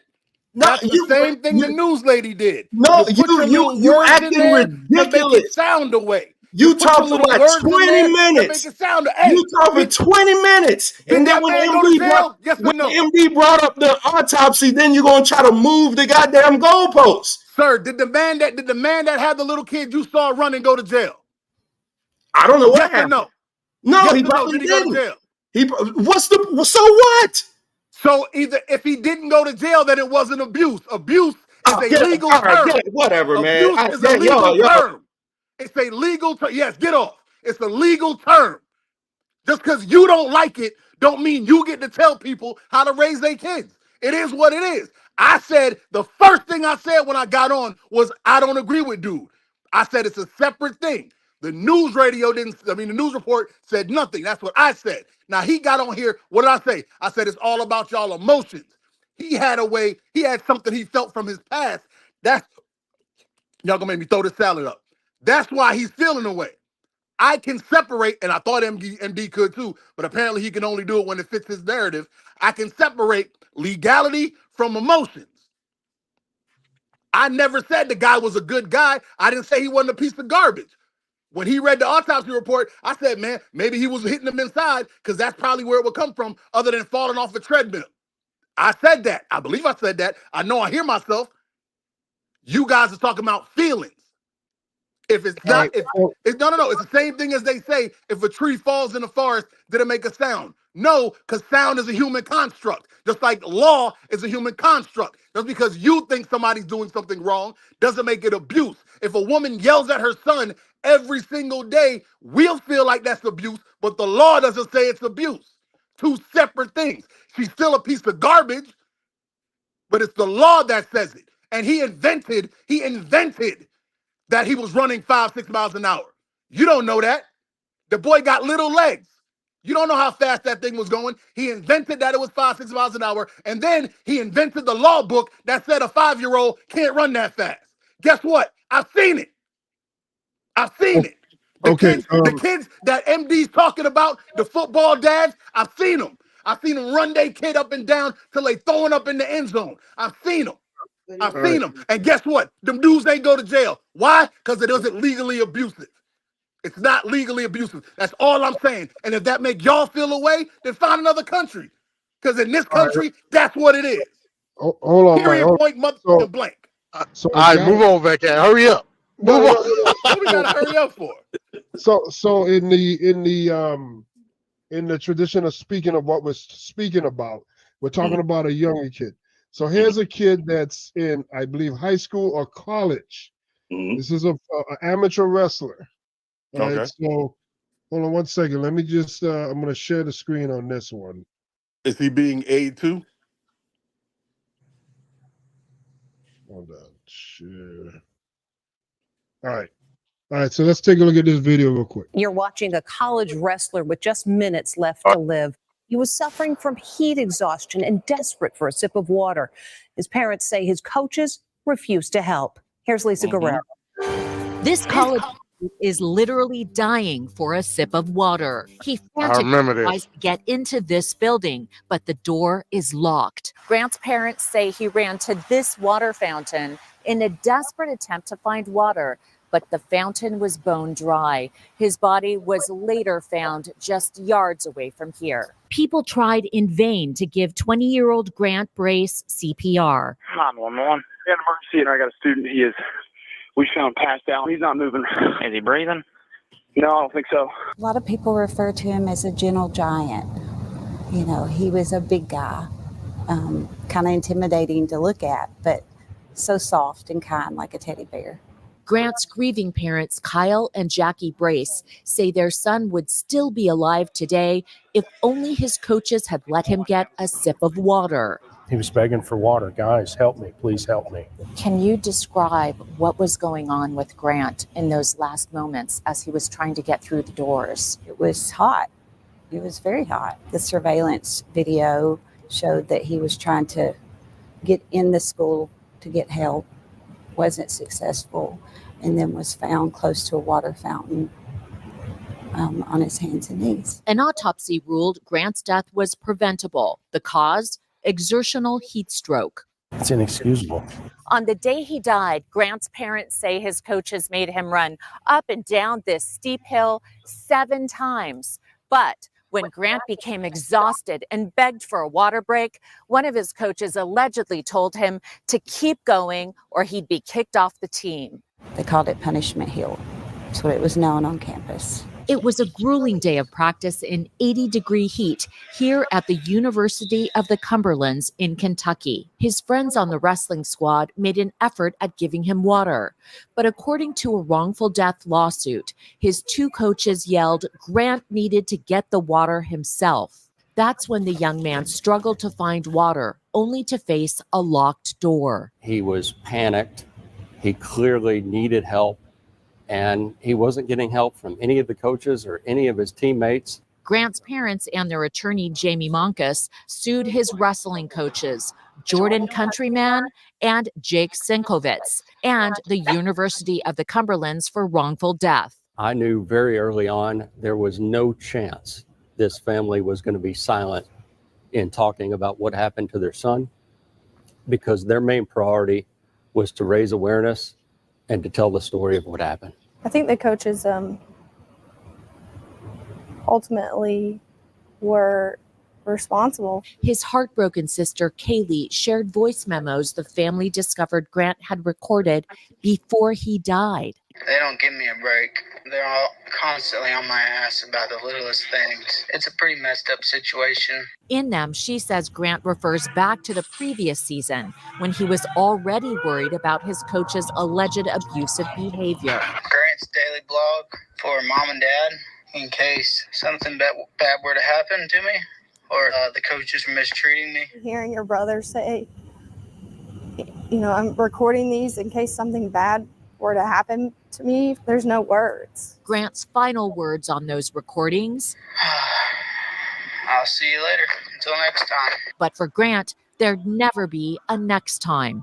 The death of a college athlete, and his parents say it's all because he was denied a sip of water. It's so egregious. It's absolutely disgusting. Without admitting wrongdoing, the university and Grant's coaches settled a lawsuit with the parents, the school agreeing to pay $14 million. The university also says it will work with an expert to raise awareness about heat. Okay. All right. Hey, ain't nothing to be said. What are you going to say? I want to say something. I want to say something. Oh, go ahead, Mike.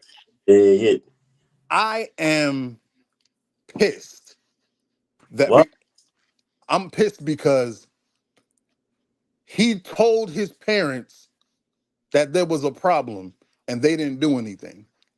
He told he was making a blog about it. I don't know what year. Do you know what year this was, Van Cat? I think this was. I believe it was last year. It was either last year or 2022. I remember the story.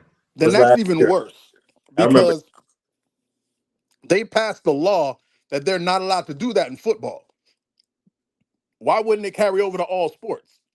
because I watched the documentary when Israel, I believe it was Israel, I know it's a hot button name, I'm not going to get any politically deep on that, but Israel had a thing with their military where they were marching guys around because in the military they could tell you they're not going to give you anything, and they didn't give them any water for 4 hours, and then they did it again the next day, but they gave them a drink, they gave them a flask of water every hour, and they were able to march the 4 hours easy, and they used the data from that report to make it in college football and high school football that they were no longer allowed to refuse water because they did that to us when we were young.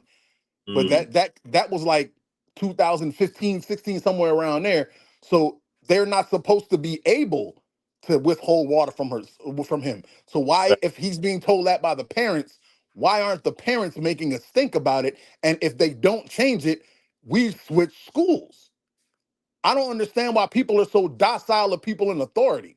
I'm gonna take that back. I do understand why. I don't understand why in the 2020s. I Well, understand that we came up with a feeling that, oh, the doctor says something, oh, the nurse, they know better, oh, the coach, oh, the police, this, that. But in this day and age where we've seen that these are just human beings and they're idiots like we are, why would you let them kill your child?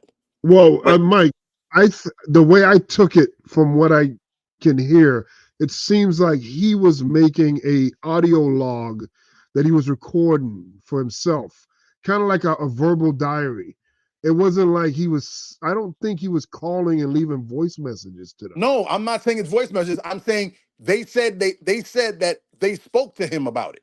And he Oh, said he I don't talked know. that's why the sister was crying. She said, yeah, we used to talk about it. He talked to them. Am I wrong, gentlemen? If I'm wrong, please tell me. I thought that Yeah, they found that he stuff was saying after. that they was on his ass and pushing him hard. Yeah, of Yeah. course. He said that. And because, oh, it's the coach, I don't want to speak bad. Hey, real hey, I'll say this and I'm gonna shut up after that. Ladies and gentlemen that can hear me, okay? Anybody that see me know I'm fat, right? But I wasn't always this big. I was in pretty decent shape in 2010. Well, I was in pretty decent shape at school, but I was in pretty decent shape in 2012. Okay. Then I got sick because I worked at the international terminal and somebody gave me something from out of the country or whatever. And I went to the hospital and this idiot doctor told me it was meningitis. And I said, it's not meningitis because I've done enough medical research to know the symptoms of meningitis. Well, he said, no, we have to test for meningitis because we tested for everything else and it's not that. And he said, we're going to give you a lumbar puncture. And I said, I don't want a lumbar puncture because I know how it works. If you hit a nerve or anything, I'm screwed up for the rest of my life. He said, no, we have to do that. I'm telling you, it's meningitis. We're going to do it. I said, no. He waited until I got to, because it was hitting me in waves. He waited until I was on the ground throwing up terrible sick and then gave me the lumbar puncture and then put a pen in front of me and I just drew an X or whatever on it. And then never gave me a blood patch. If you ever had a lumbar puncture, afterward, if you put your head above your spine, it feels like your brain is being sucked out of your back. And ever since then, I can't stand for more than 5-10 minutes because of this. And it makes it hard to exercise, hence I gain weight. If you see pictures of me in my uniform when I was working for TSA and you see me now, you'd be like, damn, what happened? That's what happened. If you look in my car, you'll see I always ride around with chairs. Why? Because of a freaking lumbar puncture. Because some idiot doctor knew I had meningitis. Oh, guess what? Didn't have meningitis like I said I didn't. But because they thought they knew better and because I was what? How was I in 2012? What? I don't even know what. 30, 31? Even, and look at that. I'm 31 years old and I let some idiot talk me into it because I was feeling like crap. You don't let them do that to your child. So if that says, if anybody hears me, anybody can hear me, you go get a second opinion. Yep. Or you make a decision. Your child is wrestling ain't gonna save your child's life. Wrestling is, you're not going pro in wrestling. Even if you can learn what you learned in practice and then go join the AEW just in their tryouts.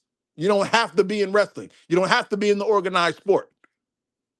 Take your kid out, change schools, go to a coach that's more professional. Go to a coach that cares more. Because if this man tells your child when he's suffering, go get your own water, he doesn't care. If my child was there, you're pulled out of school immediately. There is no wrestling school. We're done.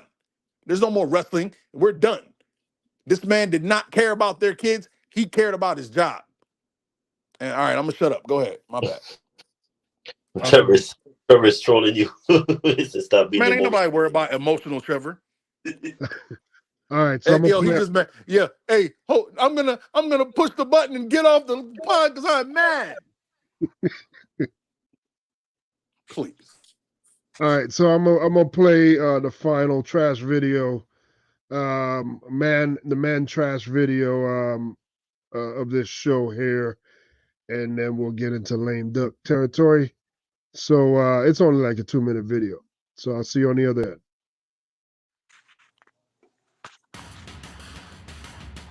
A man opens the trunk of his blue SUV and tosses what seems like a garbage bag into the open dumpster. Inside, investigators say, was this poor dog named Zyla with a belt around her neck. You can see on this video that he has absolute zero regard for Zyla. No living thing deserves to be discarded like common trash. The suspect literally throwing a life away. This video is disgusting, and my detectives went full force to find who would do this. Zyla, a Shih Tzu, was microchipped, and detectives tracked down its owners to a home in Lehigh Acres, Florida.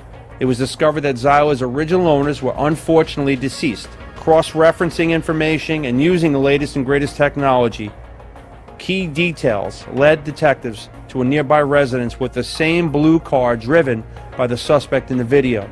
The suspect, Anthony Bellman, was arrested and charged with animal abuse. A message was left with his attorney, but we did not hear back. Detectives learned that Bellman told his family members that he was taking Zyla to the Humane Society to be put down that day.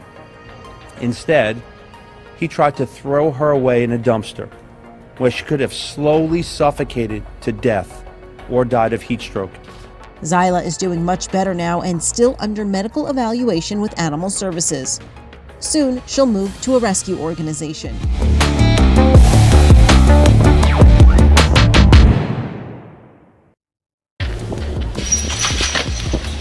An arrest has been made after a dog was hurled over a fence. Deputies with the Animal Services Department in Riverside County, California, arrested suspect Robert Ruiz Jr. The 30-year-old suspect was charged with felony animal cruelty and a misdemeanor for suspected abandonment. This is video of the incident. This man can be seen throwing the dog over the fence of a cell phone tower and then abandoning it. Though seemingly unhurt by the fall, the canine allegedly clipped 2 of its paws in the razor wire. It was stranded for almost 2 hours before it was rescued by maintenance workers. The 8-year-old pit bull mix was brought to Animal Services for care and treatment. Staff there renamed him Ken. He has since been adopted. Meanwhile, Animal Services is looking for a second dog that they believe Ruiz also abandoned. This is Inside Edition. Okay, as we continue with the trash bag humans, with Trilogy of Trash men,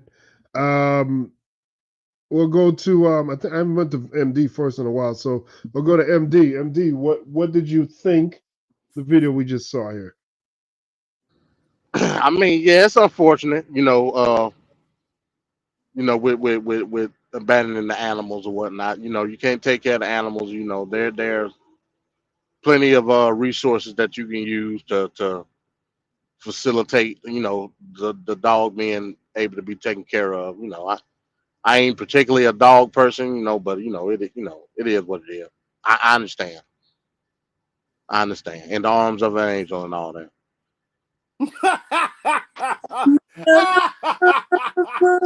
I'm sorry. I'm gonna mute up. My bad. Okay. Okay, so we'll go to Mike. Well, what you wanted me to say, Van Cat? I'm trying to. I thought you were done. I mean, I'm done. I'm done. You sounded disappointed by my response, huh? Yo, that's how you end it. Yes. MD, this video was brought to you. he got that old white lady in the background to sing. He got Sarah McLachlan. Sorry, but if you were willing to donate today, you gonna make me die. Oh, that was funny. Oh, MD, that was hilarious. Wow. Oh, I'm sorry. My bad. No, go ahead, Mike. Oh, I didn't know it was my turn. My bad. I was still laughing. That was fun. Yo, that was the thing of the night right there. If I had a bomb, I would give it to you. That was funny. Oh man. All I'm gonna say is this: we all know that was reprehensible. We all know both of them dudes deserve to be beaten up. But I'm gonna say this: did you notice something different about? Did you notice something different about that news reporting? Do you notice how they said what occurred? Do you notice how they described the horrible stuff that happened? They threw the dog over and it clipped both of his paws on the razor wire. See how they gave facts? See how they let you know what happened? Even the parts of the video that were so horrific, they told you. That's the difference. They told you what happened. That's all your boy asked for. But Mike, you're talking about with the kid, that's a trial that's not even fully started. It's an ongoing trial. A lot So of was this facts, one. They're not in jail yet. it's not done. Neither is this. This one is, there's nothing to it. The guy threw a Oh, no, who moving the goalpost now, sir? I'm There's just no such saying. thing as nothing to it. You still got to go to court. I think that with that boy, there's over 12 days of issues and things that have happened to him. Hey, guess what? They didn't even. You know why you're inventing that? Because they didn't even say that. They didn't even say that. They just said the only time they 12 said a years, number was they said 12 days later he died. He That's it. died 12 days later. Exactly. They didn't tell you what happened in the 12 days. They said nothing. It was the You're worst. saying exactly what I'm saying because there's more to it. With the dog, it was that one instance of what happened. That was what happened. Sir, do you know The that That's the boy crime in and of itself. Do you know that's the only thing that ever happened? Or do you know or are you guessing? This is what I'm saying. I don't understand how you DM specifically, how you DM. can be such a gung-ho DM. stickler, a gung-ho stickler for the law and for the right way and for things being by the law and by policy, and you don't understand what I'm saying. That means I understand exactly what you're what saying. I'm saying, and you know I'm not wrong. You just want to be Team Trevor tonight, I guess. I thought y'all was beefing, but apparently y'all besties. I don't know No, what we that ain't is. beefing. Oh, I understand what you're saying. well, you I'm just called me saying a is shitter you I don't hop and skip for understand the Trevor. different intricacies of what the law says. That's all I'm saying. You equated in that last video going back, and I hate to do this because we Go passed ahead. it. Go ahead. Going back to We the never last passed it. video, you misunderstood the difference between what was clearly defined as chronic abuse and what people would call corporal punishment or whatever. You know what I'm saying? No, I didn't. I You never clearly said the made word the. corporal. Well, No, I I'm didn't. saying it because that's the legal term. No, but that's what you're defining that as. I said they never defined what the chronic abuse was. That's like me saying, "Oh, he was in there with with leg issues." What does that mean? Leg issues could be a broken leg. Leg issues could be a shin split. Chronic abuse, nonetheless. If it was caused by the corporal punishment. You're inventing stuff. They never said that. The only reason you know that is because you looked up the information. That's what I'm saying. I'm saying the news report was negligent. Well, that might not be the right word. No, but it sounds like they were negligent in their reporting. They did not say anything. That's what I never said the dad was good. I never said the dad was right. I said the news report told us absolutely nothing. And if that's all they had to go on, I can't put a man in jail for that. That's what I said. That's it. Y'all went twisted and went everywhere else. On your own time, I'm gonna shut up because it's Van Cat show. On your own time, please watch it again and write down any factual information that could put someone guilty. And you won't have any because everything is conjecture. Everything was conjecture. But I'll shut up, please. I'm sorry, Van. I'm gonna mute up.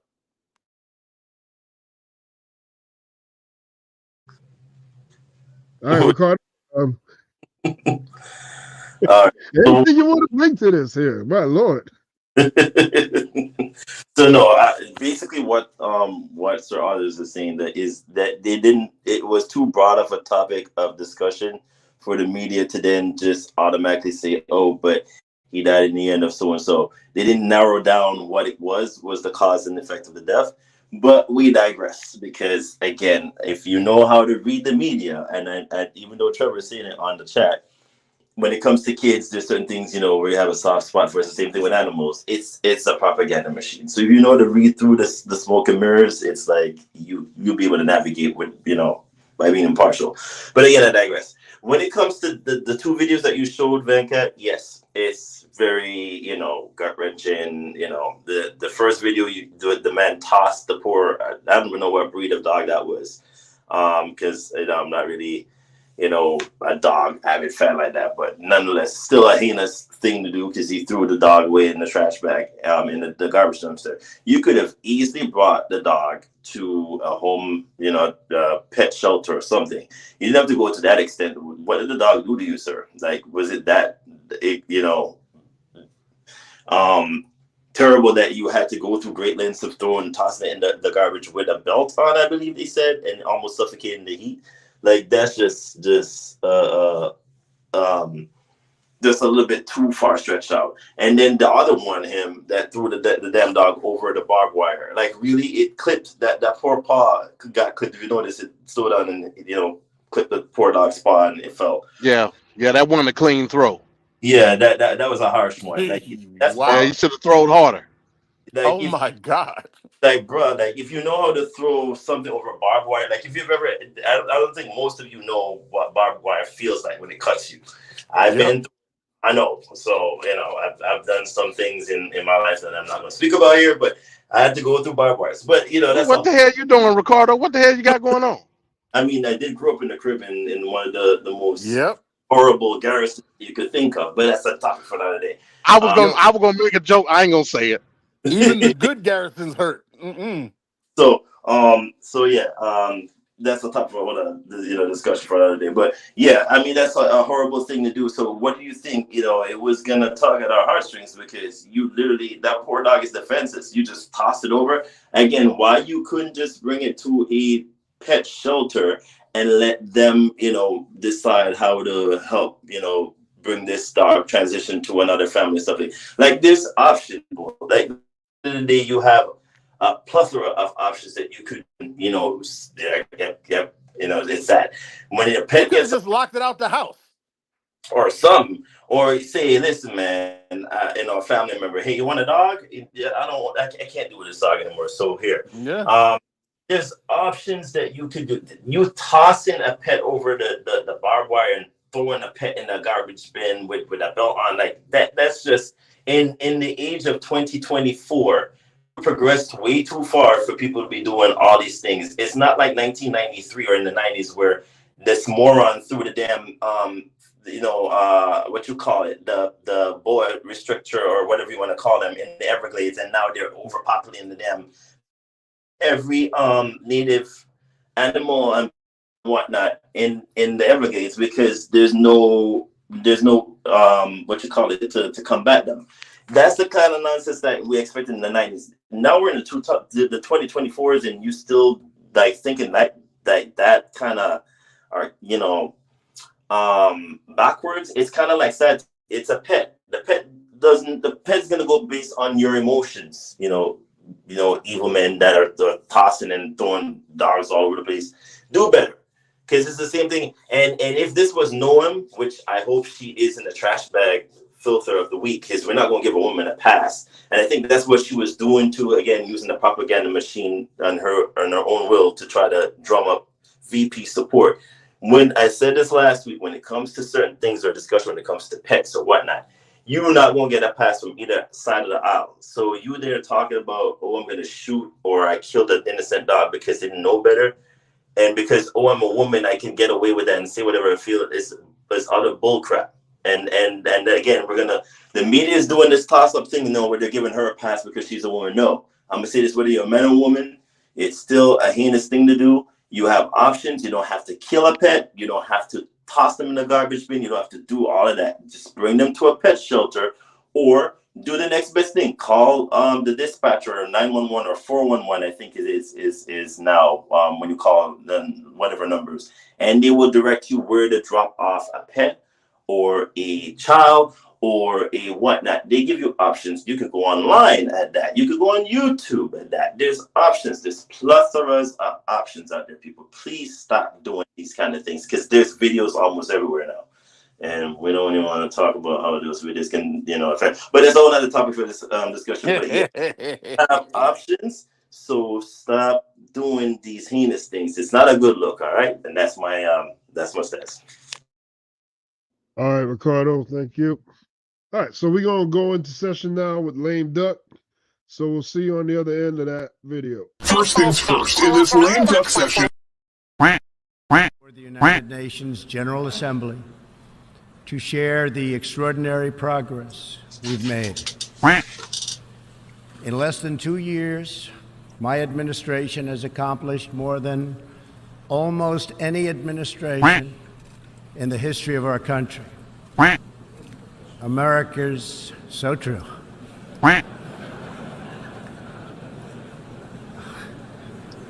Didn't expect that reaction, but that's okay.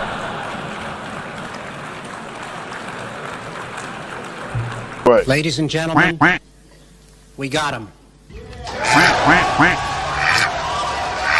You're trying your best, but it never feels like enough. I started having second thoughts almost the moment I sat down on the plane. Lights off! Off! Turn them off. They're too bright. Turn them off. Turn them off. Let's go. Ready? Turn We go back a long way. She was 12, I was 30, but anyway. So I changed my return flight and flew back on the first available flight I could take. I'm sick and tired of smart guys. I'm sick and tired of ordinary people being fleeced. I'm tired of being quiet. I'm sick and tired. I'm just sick and tired. We have this notion that somehow if you're poor, you cannot do it. Poor kids are just as bright and just as talented as white kids.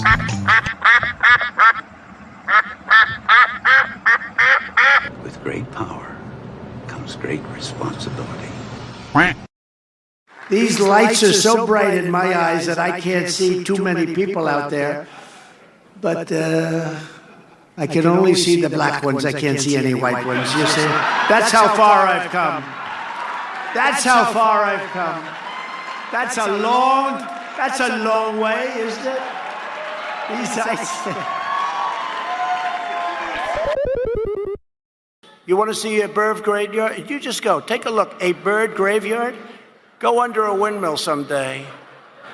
You'll see more birds than you've ever seen ever in your life.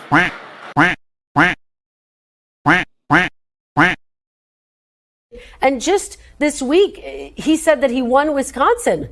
Falsely, Senator. So again, to the point, you voted to certify the election results of 2020. It's the exact opposite of what you said and did after 2020. Why would you want to be on a ticket with someone where there's such a fundamental difference? There is clear facts here.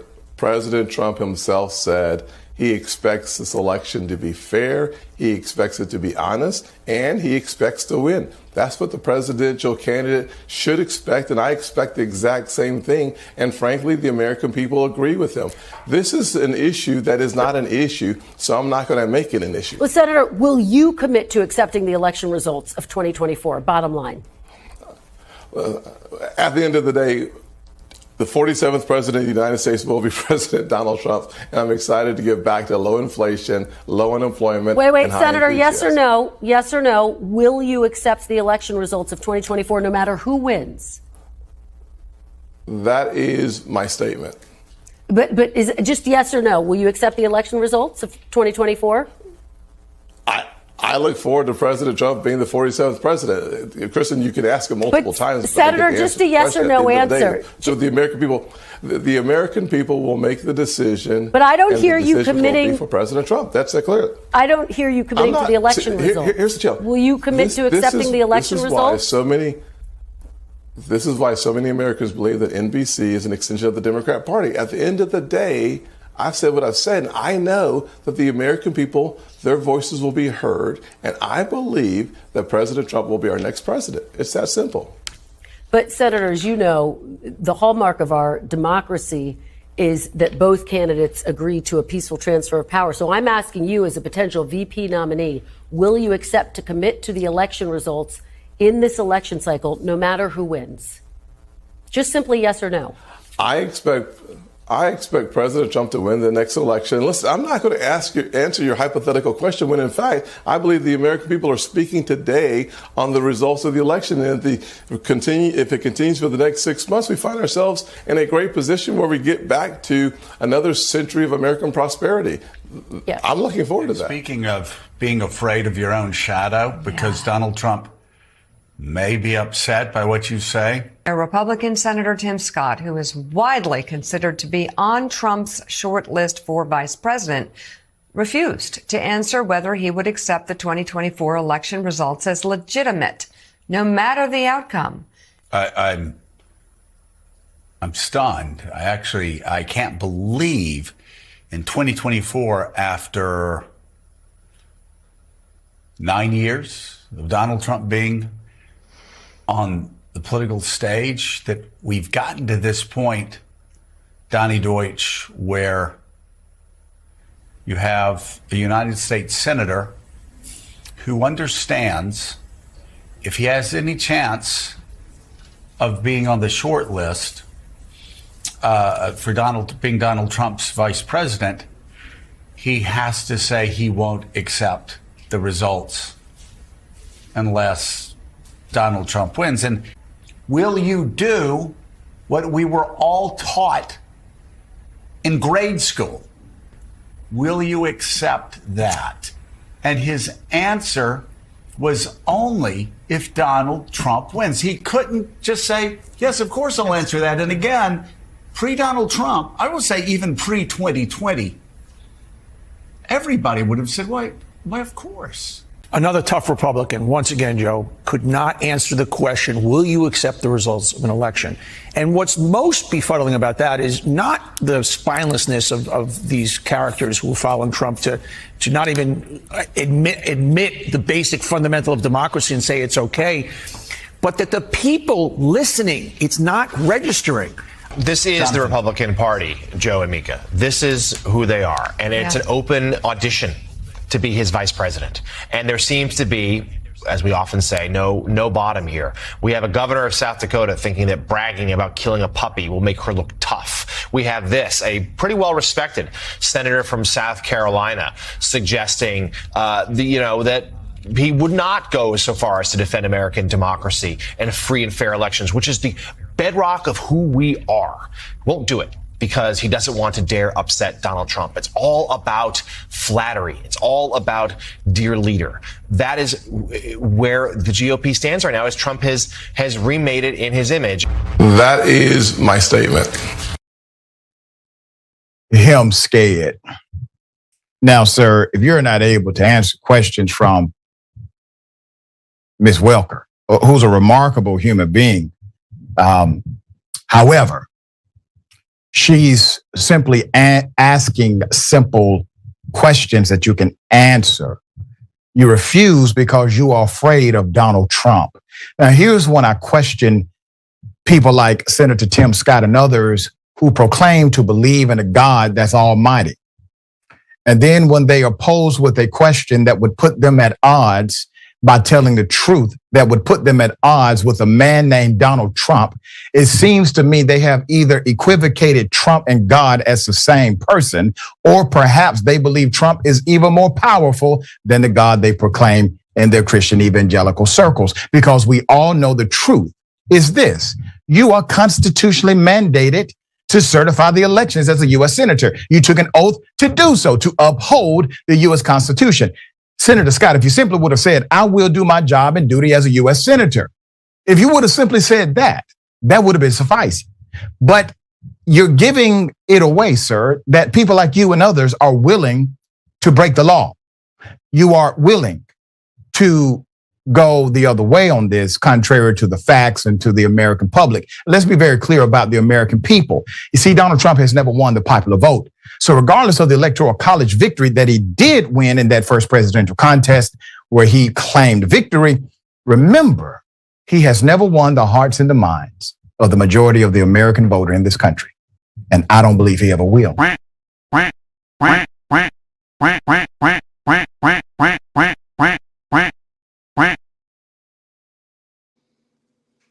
All right. All right. There he is. Put the spotlight on Senator Tim Scott, lame duck of the week, trash bag human of the week, number 37. All right, so let's go to Ricardo. Ricardo, what do you think here about Tim Scott, lame duck 37? Exactly, dog. That's what I said too. Roof. Um, the I don't even know how to. So, Mr. Scott, they ask you a simple question. The reporter asks you one simple question: if the election was called tomorrow, and they, it doesn't even state this person won the election, will you co-sign and say, I agree with the results? He went in a tangible round the circle. He went to Mars, make a stop in Jupiter, came back to Uranus, went back to Pluto, and then somewhat skinny back kind of to Venus, but then wasn't sure if he was going to make a pit stop there, but went all the way to Saturn.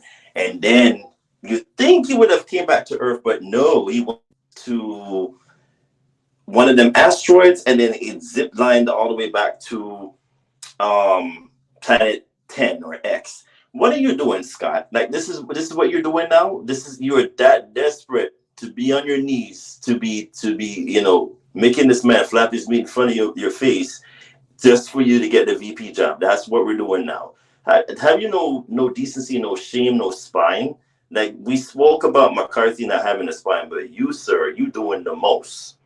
You're doing way too much and doing the most, and nothing makes sense anymore of what you're doing. And I thought it was an utter embarrassment when you said you went to the Capitol Hill and the police officer look at you and go, "Boy, why are you up here? Why are you here?" And he's looking at the police officer talking about, "Oh, sir, but I work here." No, you don't. But sir, I work here. No, you don't. I can see why they say you don't work here. Sir, they ask you one simple question. One. It wasn't even a hard question. It wasn't even like it was a difficult question to ask. They ask you, if the results was called tomorrow, will you then agree with the results? You could have just said a simple yes or no. You said a whole bunch of nothing to state something. That makes no sense. And this is very alarming, and I'm going to say it from now. I'm going to call it out with the people and the other people of the Republican Party. When the results is because it's been the due process of every election that we've had from the inception of this country being politically formed until now. If they call the results, unless they state they have to do a recount, and when they do the recount and the final results comes out, you're actually saying, yes, I can concede, or not. Well, not you, because that's the president's job, or the vying person that's going for the job of presidency. But y'all asses need to be saying, okay, we accept. I don't want to hear this flip-flopping and going round and round the circles, and this is not the time for it, and nobody's going to stand for it. We've been through this before, and we're not going to go through it again. I am this just utterly, appalled by his behavior. And again, I called day one when everybody was saying a whole bunch of stuff, and then you went into this whole, like, when somebody's for a job interview, so you find a white woman that is supposed to be your alleged fiance that we haven't heard so far since that you're getting engaged, which I found still very strange, because you literally just came out of left field with that one. Sir, you're doing too much. You're really doing way too much. And as for the other morons that are all try to get this job, y'all are doing way too much as well. Noam, I just called you out not too far from the segment earlier where you were doing too much to talk about your dog because she wouldn't listen to your command and a whole bunch of stuff. And then you went ahead and killed a goat. Like, who's stuff like that? Like, who is like a man that's not conservative? He's claiming to be conservative and has no concern. This makes no sense. I'm gonna need y'all to do better. Try to do better and from y'all. But in it, this is just deplorable and spineless at best. But continue, because I need to grab even more popcorn, pour some butter in it, and just in it.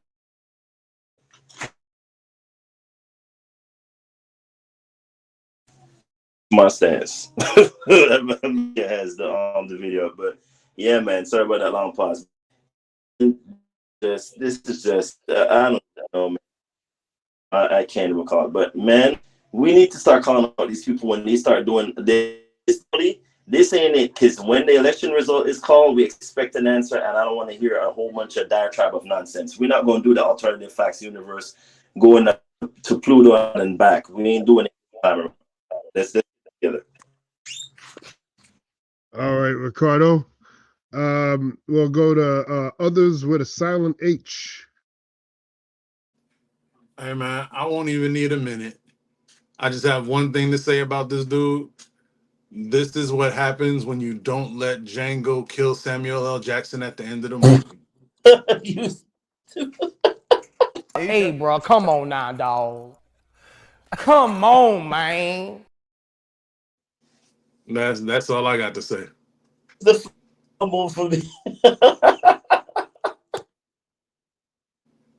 Pathetic. All No, right. for real. That's all I got to say. That's it. He's a sad, sick individual. All right. So let's go to MD. MD, what you think about Tim Scott? You know, it's disheartening to see a person in Tim Scott being the first black Southern senator since Reconstruction. Tim Scott is a person that we should be putting on a pedestal. Tim Scott is a person that we should be revering as a success story. So was Ben Carson. So, you know, it's disheartening to see like the actions that he's been taking as of late. Hey, again, I refer everybody to Project 2025. That's the baseline of all of this stuff that's happening. You know, part of the transition with Trump's team is to have like a verbal vow to Trump saying that the 2020 election was indeed stolen. He wanna make that a vow to be in his administration. You have to vow to him and say that yes, indeed, the 2020 election was stolen, Mr. Trump, in order to have a position in his cabinet. Like we living in an authoritarian age, y'all. That's just what it is. And to see a person that's supposed to stand for the baseline arguments of what the foundation of the Constitution says, a person that embodies it, like Tim Scott, for him to tap dance and do the stuff that he did was troubling, folks. It was very troubling. A person that in 2020 voted to certify the election, no issue.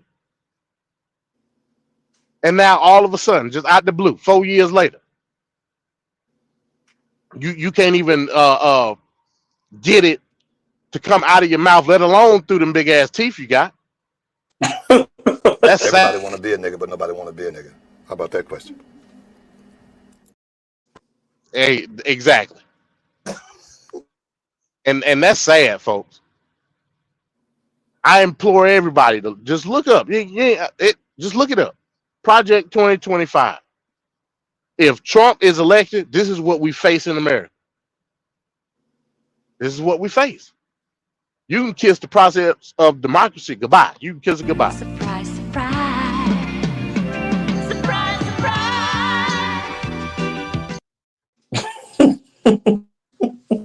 And that's just what it is. This country was not built on a dictatorship, MD. We moved away from when they, all of that from England. The reason why they. So I don't know if he's trying to get for a dictatorship because Lil' Kim ain't it. Like whatever Lil' Kim is there in the north, you ain't getting. Neither was Rome, but hey, we got Hail Caesar, didn't we? I'm just saying. Facts. I'm just saying. So we got people throwing willing to throw away, their constitution in the trash, all for the hopes of garnering individual power. So they all their chips is in. All Tim Scott chips is in. Hope it was all worth. It's all or nothing. It's all or nothing at this point. But great duck. Like I said, you could have had many choices this week. Hell, if you wanted to, you could have went back to Christy Nome after her interview this Sunday about lying about Kim Jong-un. You could have went to that. Hey, bro, come on now, dog. Come on, man. Are you seeing? Yeah, I mean, yeah, you had several choices. You're saying that she didn't meet Lil' Kim for real? No, she had to admit it. Hell, she said she don't even remember writing that. That's what she said. MD, you wrote a book and you didn't read your own book, but then when we call you in the book, you said that I'm not going to discuss leading world leaders. I met many world, and then you said it was a great thing because you were a pastor or a youth, whatever pastor at your church. What does that have to do with you meeting Lil' Kim and lying about it? And again, if you don't know who Lil' Kim is, guys, not the Lil' Kim, the entertainer, but the dictator of the country that's now known. But I digress. That you guys need to do your research. But she lied about meeting Lil' Kim, and then she want to get mad when the news reporter is doing her job, calling for it. But it seems to never read her own. But why are you publicizing or doing a book and you didn't book? Does that make any form of sense? So why would I spend my earning money to read a book that you didn't read or that you claim to? That makes no sense. Kind of nonsense what we're doing now. Like, really? That's what it is. That's what it is. But hey, these are your picks for vice president. Just keep that in mind.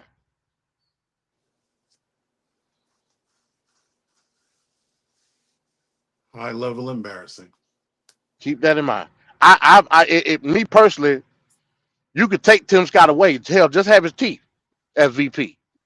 They'll probably do more work than he could do. Definitely them gums. Why his teeth remind me of the Hey Albert what you call it? Yeah, he look like Munch. He look exactly like Munchmouth. All you gotta do is just Hubba dooba dooba double. I'm talking about exactly like it. In the face and everything. You just gotta put a beanie over his head. That's all. Yeah. So damn embarrassing, man. It's worse than Ben Is it Ben? What's that doctor guy that we all? Yeah, Ben Carson. That's what I said earlier. It's the same thing. Black men we should venerate, but we're ashamed of. And he even went on to admit that he didn't mean none of the stuff he said when he was running for president at the time.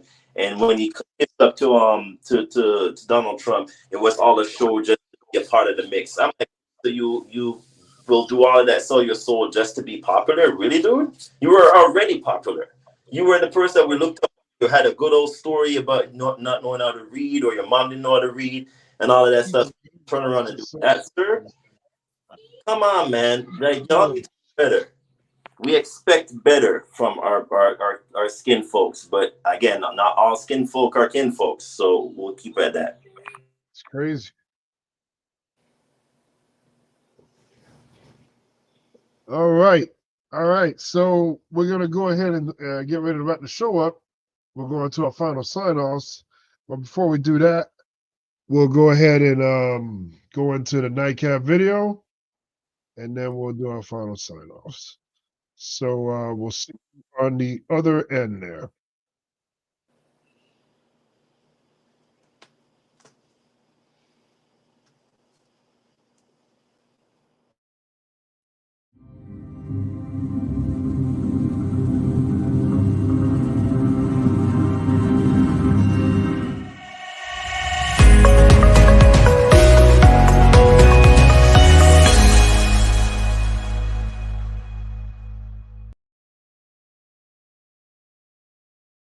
I call it pure evil. But the guy needs exercise. He's usually golfing. You're going to put a man who's almost 80 sitting in a room like this on his butt for all that time? They're freezing him to death. He gets mocked for just closing his eyes. If he leaves court to go to the restroom, jail. Does this set a precedent for other people who want to run for president? What if they've done something like this in the past? If he calls the prosecutor corrupt, jail. And this is the kind of thing that they would do in the Roman Republic that led to the end of the Roman Republic. If Trump moves or says anything, they scream jail. I mean, this is literally like some of the civil rights workers in Mississippi in the 1960s. They're draining his brain and his body. This isn't lawfare, it's torture.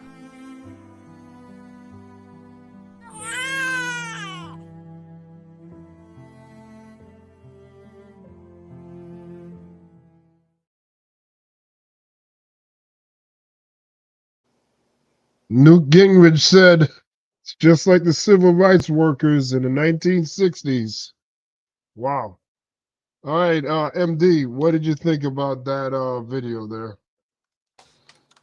Hey man, hey, it is what it is. Like we gonna see what happens since Judge Merchan gave him his final warning. Will Trump do time in jail? That's what we're gonna have to figure out.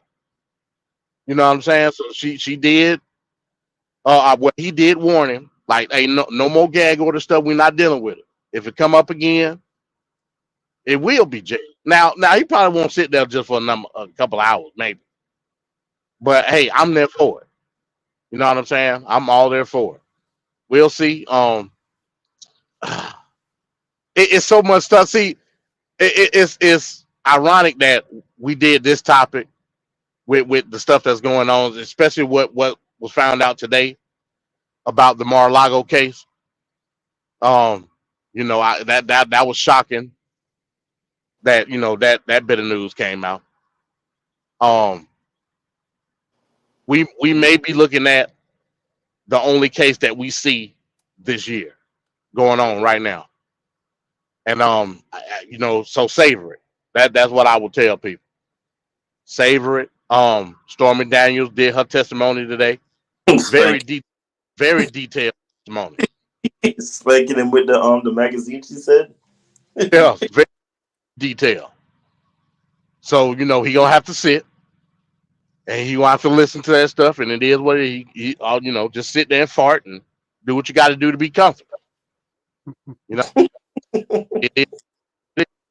But again, the Mar-a-Lago decision to delay that case, that was shocking to me.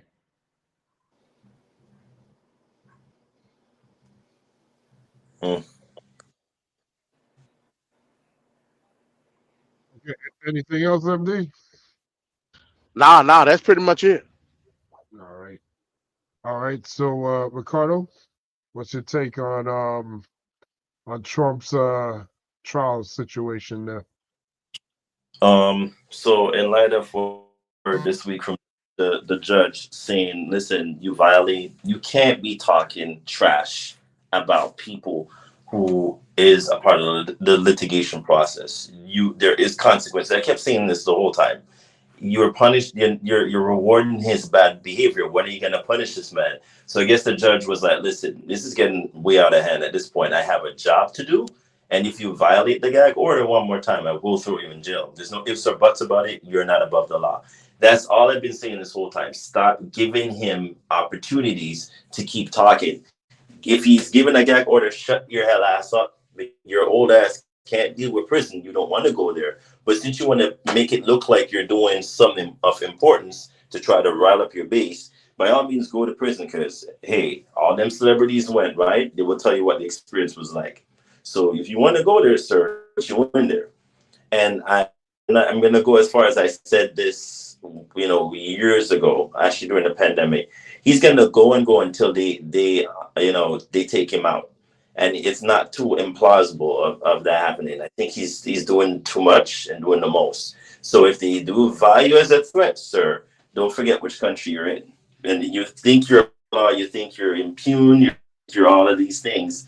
You keep forgetting this is the granddaddy of them all. It's the U.S. So I don't know what he's doing, what games he's playing, but sir, you were given a warning, a stern one by the judge this week. You violate that gag order, he won't throw you in jail. There's no ifs or buts. And that judge was not playing with you. So In accordance to the whole Stormy Daniels testimony, if y'all have the time, please go and listen into it because it was quite hilarious. To the detailment that she gave was really something to I don't even want to can tell you was she said something about magazine and spanking him, and the courtroom erupted in laughter, and that's all I'm gonna leave you at. And going forward into November, again, I'm grabbing my popcorn because things are gonna fluctuate on and off, but we're getting distracted by certain things, and I want people to still be mindful of what's going on in the Middle East and how that's now attributing to a lot of things that's happening here. And now I'm now paying attention to how they're saying that you can't wear a pin for Palestine, for crying out loud. I mean, what does that have to do with what? So now we're going to ban people from wearing a pin of a flag of Palestine. Okay. But it seems like people don't know how to separate what is a country and a terrorist organization. And that's a little bit kind of scary for me because now we're trying to blur the lines of what is. So again, propaganda is one thing, but y'all need to do your research and stop making the media dictate because, we're not that dumb. This is not the 90s. We're now in the age of 2024. Anything is up and quick in action in terms of you getting it on your phone because we don't need a computer anymore. You don't need a desktop. That computer is now in your hands, which is a smartphone. So you have access to seeing things, but a lot of people are turning a blind eye because it doesn't really fit the narrative. But that's all I got to say. Great show. And it's not the end of the show yet because we haven't wrapped up, but that's what I have to say, because that is very interesting with what's going on this week with Trump and the Middle East and everything else. And we're now heading into an election cycle. That's where your votes need to be focusing on. Your civic duty is very important for November. You don't know what your civic duty is? Go research it. You have a right as an American to vote. Vote. I don't care who you vote for, but vote for the most plausible person that needs that job. And I'll leave it at that. All right, thanks, Ricardo. Others, what is your take on the Trump trial and all the dilemmas going on there? Man, Trump's gonna win, and he's gonna be the next president. I don't know why y'all keep trying to fight. I don't know why y'all keep trying to act like it's gonna be something else. The man is playing around with y'all. He already has the judges that he put in, or the people behind the scenes that he put in. Republicans always find a way, and he's gonna find a way. Even though he's the fakest Republican there is, he's their daddy. I know it hurts. I know it's sad, but it is what it is.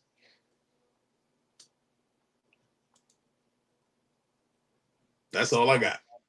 Okay. Burn it down, Trump. Burn it down. All right. So you want to give your final sign off as we head off? Yes. I ask anybody who was listening to this to go back, listen to what I was saying, and see that I was not wrong. Because Mike is right. So saith the sign, so saith the label, so saith me. And that's all that really matters. I don't need to be right. I just am. Holla at your boy. All right. Ricardo, final sign off. Yes, sir. Like I said, echoing my same sentiments from before. We're heading into a election year. Propaganda is going to run amok. That's a topic for future discussion. Hint, hint, Venkat, the politics of propaganda. There's a lot of things that blur our minds, and there's a lot of narratives that are going to be pushed. And in this day and age, we are too smart, too accessible to things that are right in front of us. Like, I heard a politician say today that Black kids in the Bronx don't know what a computer is. I don't know who she thinks she's fooling, but we certainly know what a computer is. I'm sure Black kids in the Bronx know what a computer is. Now, do they have access to a computer? Probably that's what you should have said. But when you said stupid things like Black kids don't know what a computer is anymore, that to me is very alarming, because now you're just doing your own narratives and things, and this is what they always do during an election cycle. So I implore everyone to know what your civic duty is. I implore everyone to try to keep abreast in terms of the topics at hand when it comes to how it's going to affect you. Again, you know, the young voters or the independent voters that are out there, your main issue is the economy. That's always going to be your issue. That ain't going to change. Like, what's affecting my wallet is going to affect me, and how I, you know, having a roof over my head and food to eat and gas to drive my car and how expensive it is and tuition, all of that. So that's where your vote comes into play in November. And I just implore everyone, just make the right choice. They are horrible decisions in terms of the two options we're going to have. We still haven't even gotten the final decision on who is going to be the actual party runners, but here we are. We're in the cycle of nonsense, and I grab my popcorn. So great show, guys. Look forward to next week for the women's version to the topic at hand. And let's see what Venkat has in store for us for more arguments to come. I look forward to it. Hey, Ricardo, for the actual thought behind this was like the man show was gonna be like the lightest show. You thought, to be honest, that was the one that was like, okay, you know, this is pretty much gonna be straightforward. that was like a nah. No, Damn. we look forward to the women's version of next week. Oh my god. This was supposed to be the PG version. No, next week is the rated R. Oh, sounded PG to me.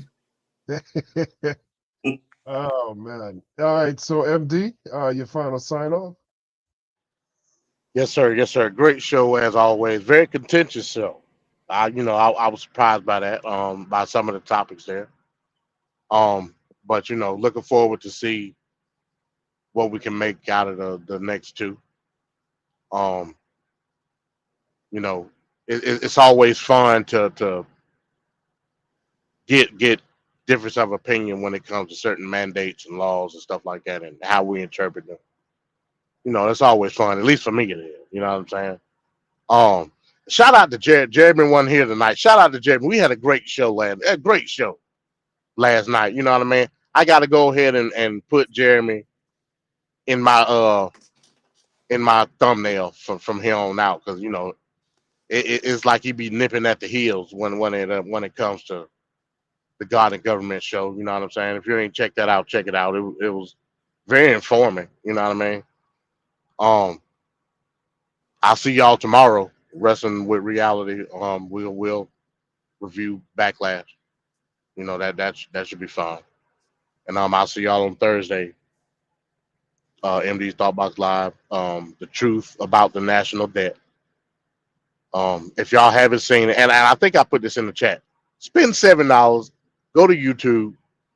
It's a documentary that just came out last Friday called Finding the Money. Now, I'm the person that says money is made up. I strongly believe that. I also say that I'm a fiscal conservative. I think I'm maybe to the point where I'm not that anymore, based on what was revealed to me in that particular documentary. Revolutionary for this day and time. Revolutionary. That's all I'll say. Please check it out. I'll also be talking about this heinous bill that was passed last week called the anti-Semitism bill. Yes, sir. If it's anything that's ever been unconstitutional in this country, is that bill. Facts. As a matter of fact, I implore you all to stand with me. Send me money so we can get a lawyer and bring forth a lawsuit to the Supreme Court to get this struck down. Because this, in its very foundation, jeopardizes the reality of the Equal Protection Clause of the 14th Amendment. Crazy. So stand with me, and let's get this struck down. They don't you know that they federally mandated a definition to anti-Semitism? And this ain't never been done for any other group. I saw it coming. A federally mandated definition of what anti-Semitism is. So you're I can't stand for it.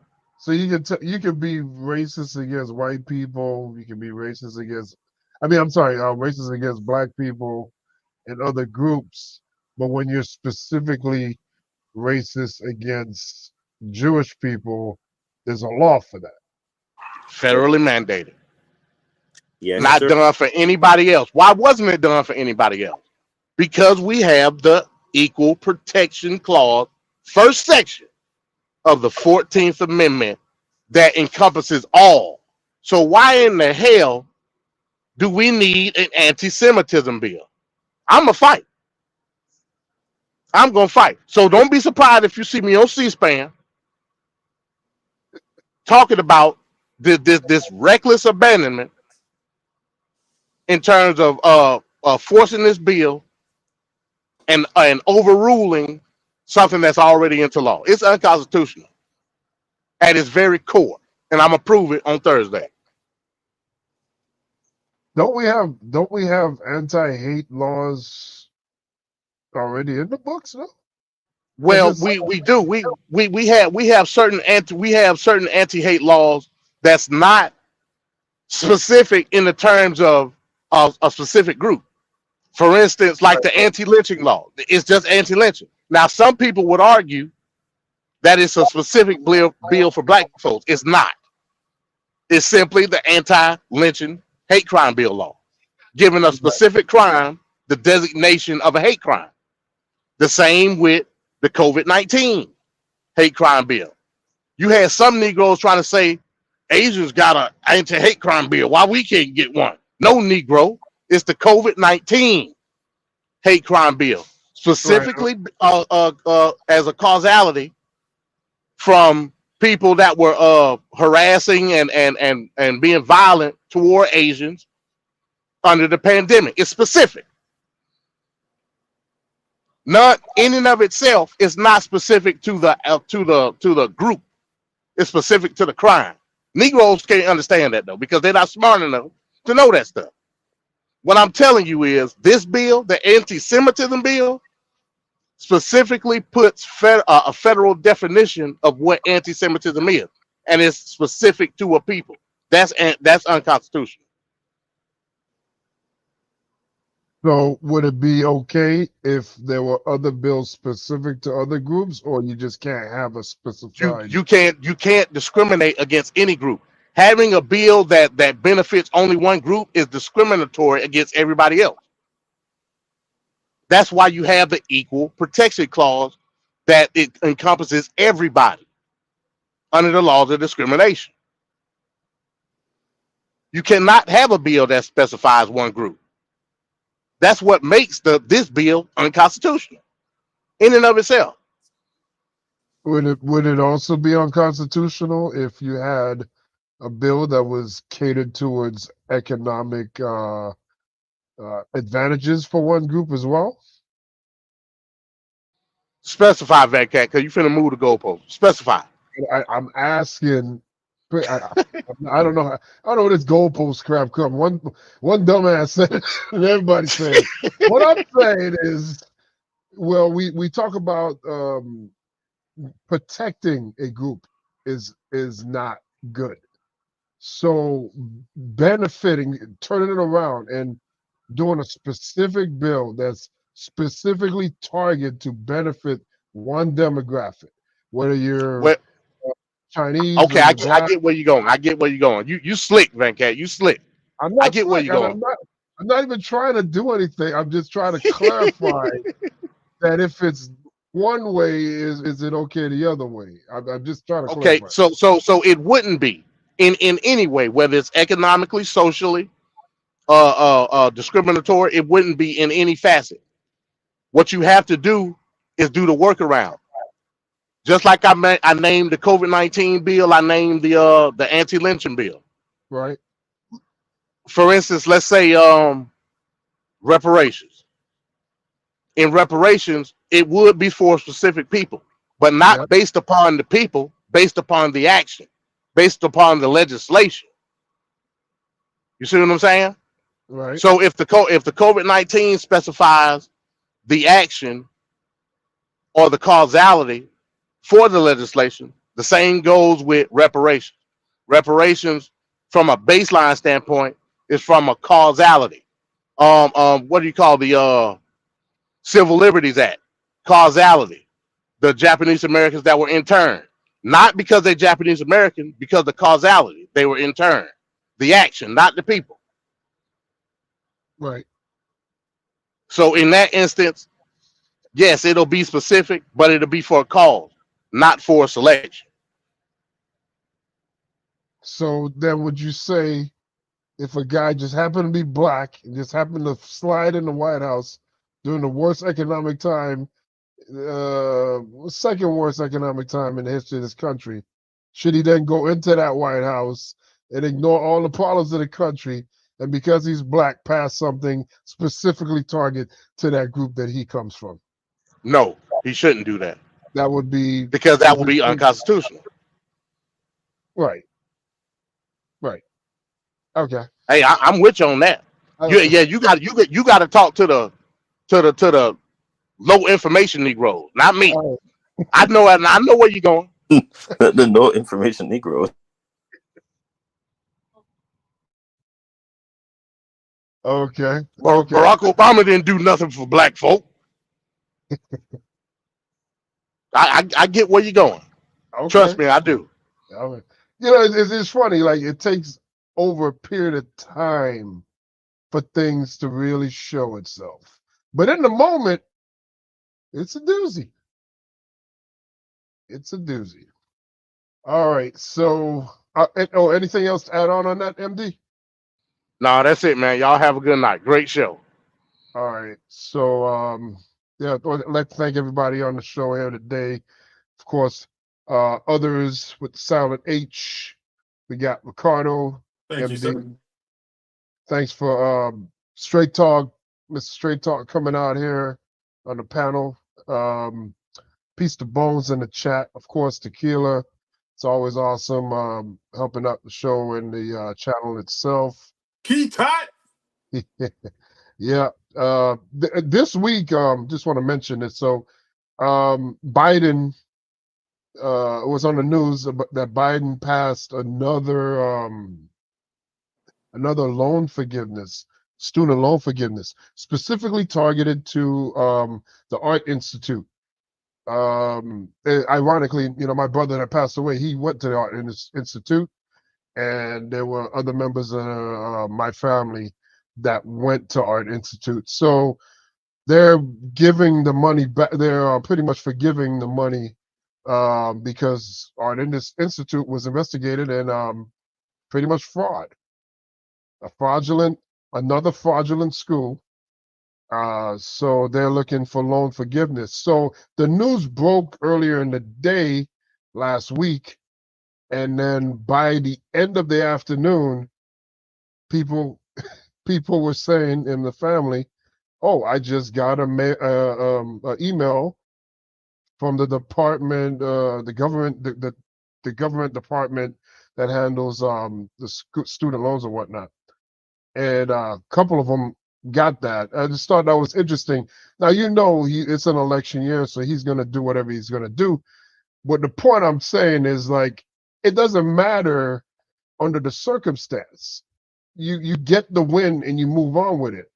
So a lot of people want the action to be with this pure, nice, innocent motive.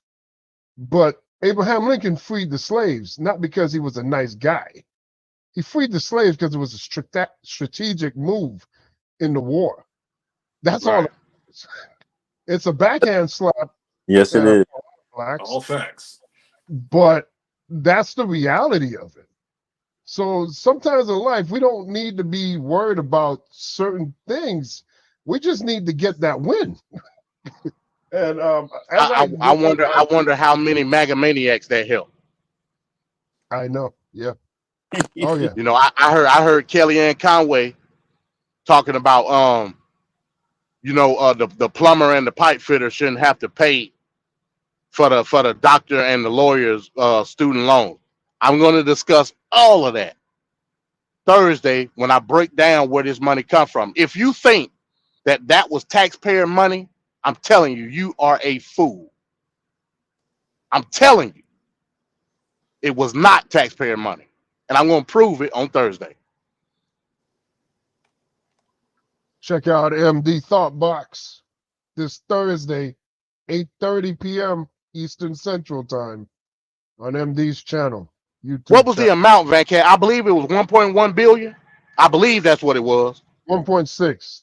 1.6. Oh, that's even more. Yeah. Yeah. And also so we watched this past weekend we looked at WWE's Backlash.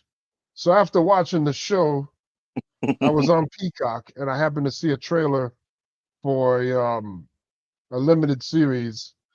It's called The Tattooist of Auschwitz. It's very interesting. It's about the Holocaust.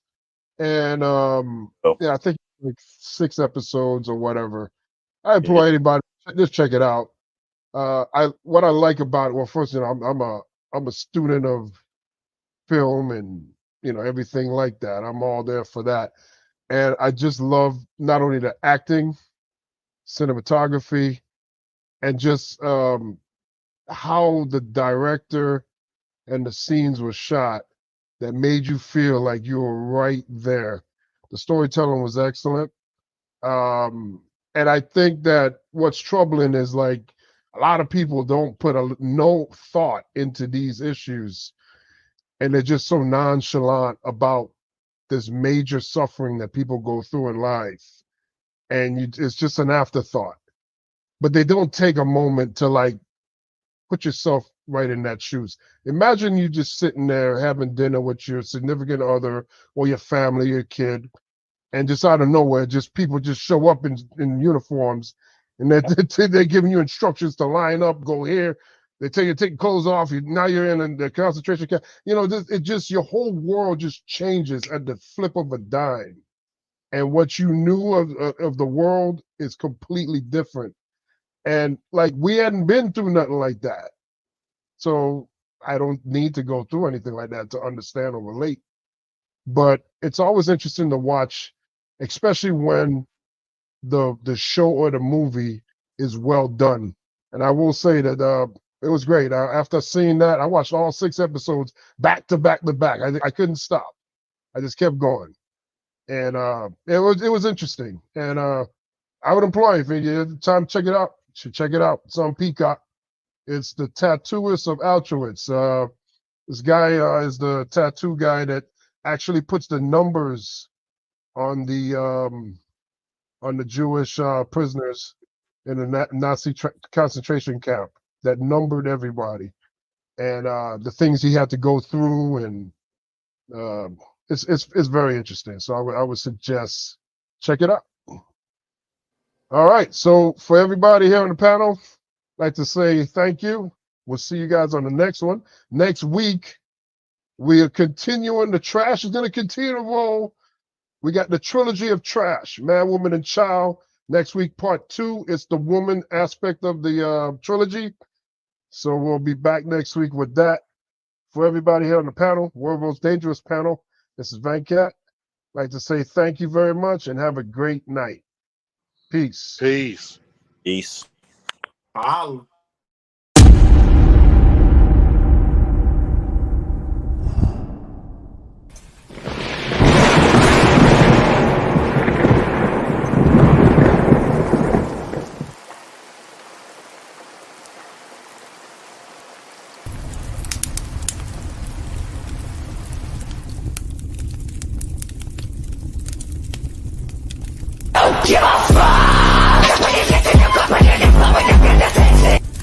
She just said a terrible thing. You know what she said? Shout it out, because I don't want to. Okay, you're not allowed to say, and I never expect to hear that from you again. She said, I never expect to hear that from you again. She said he's. That's terrible. Terrible.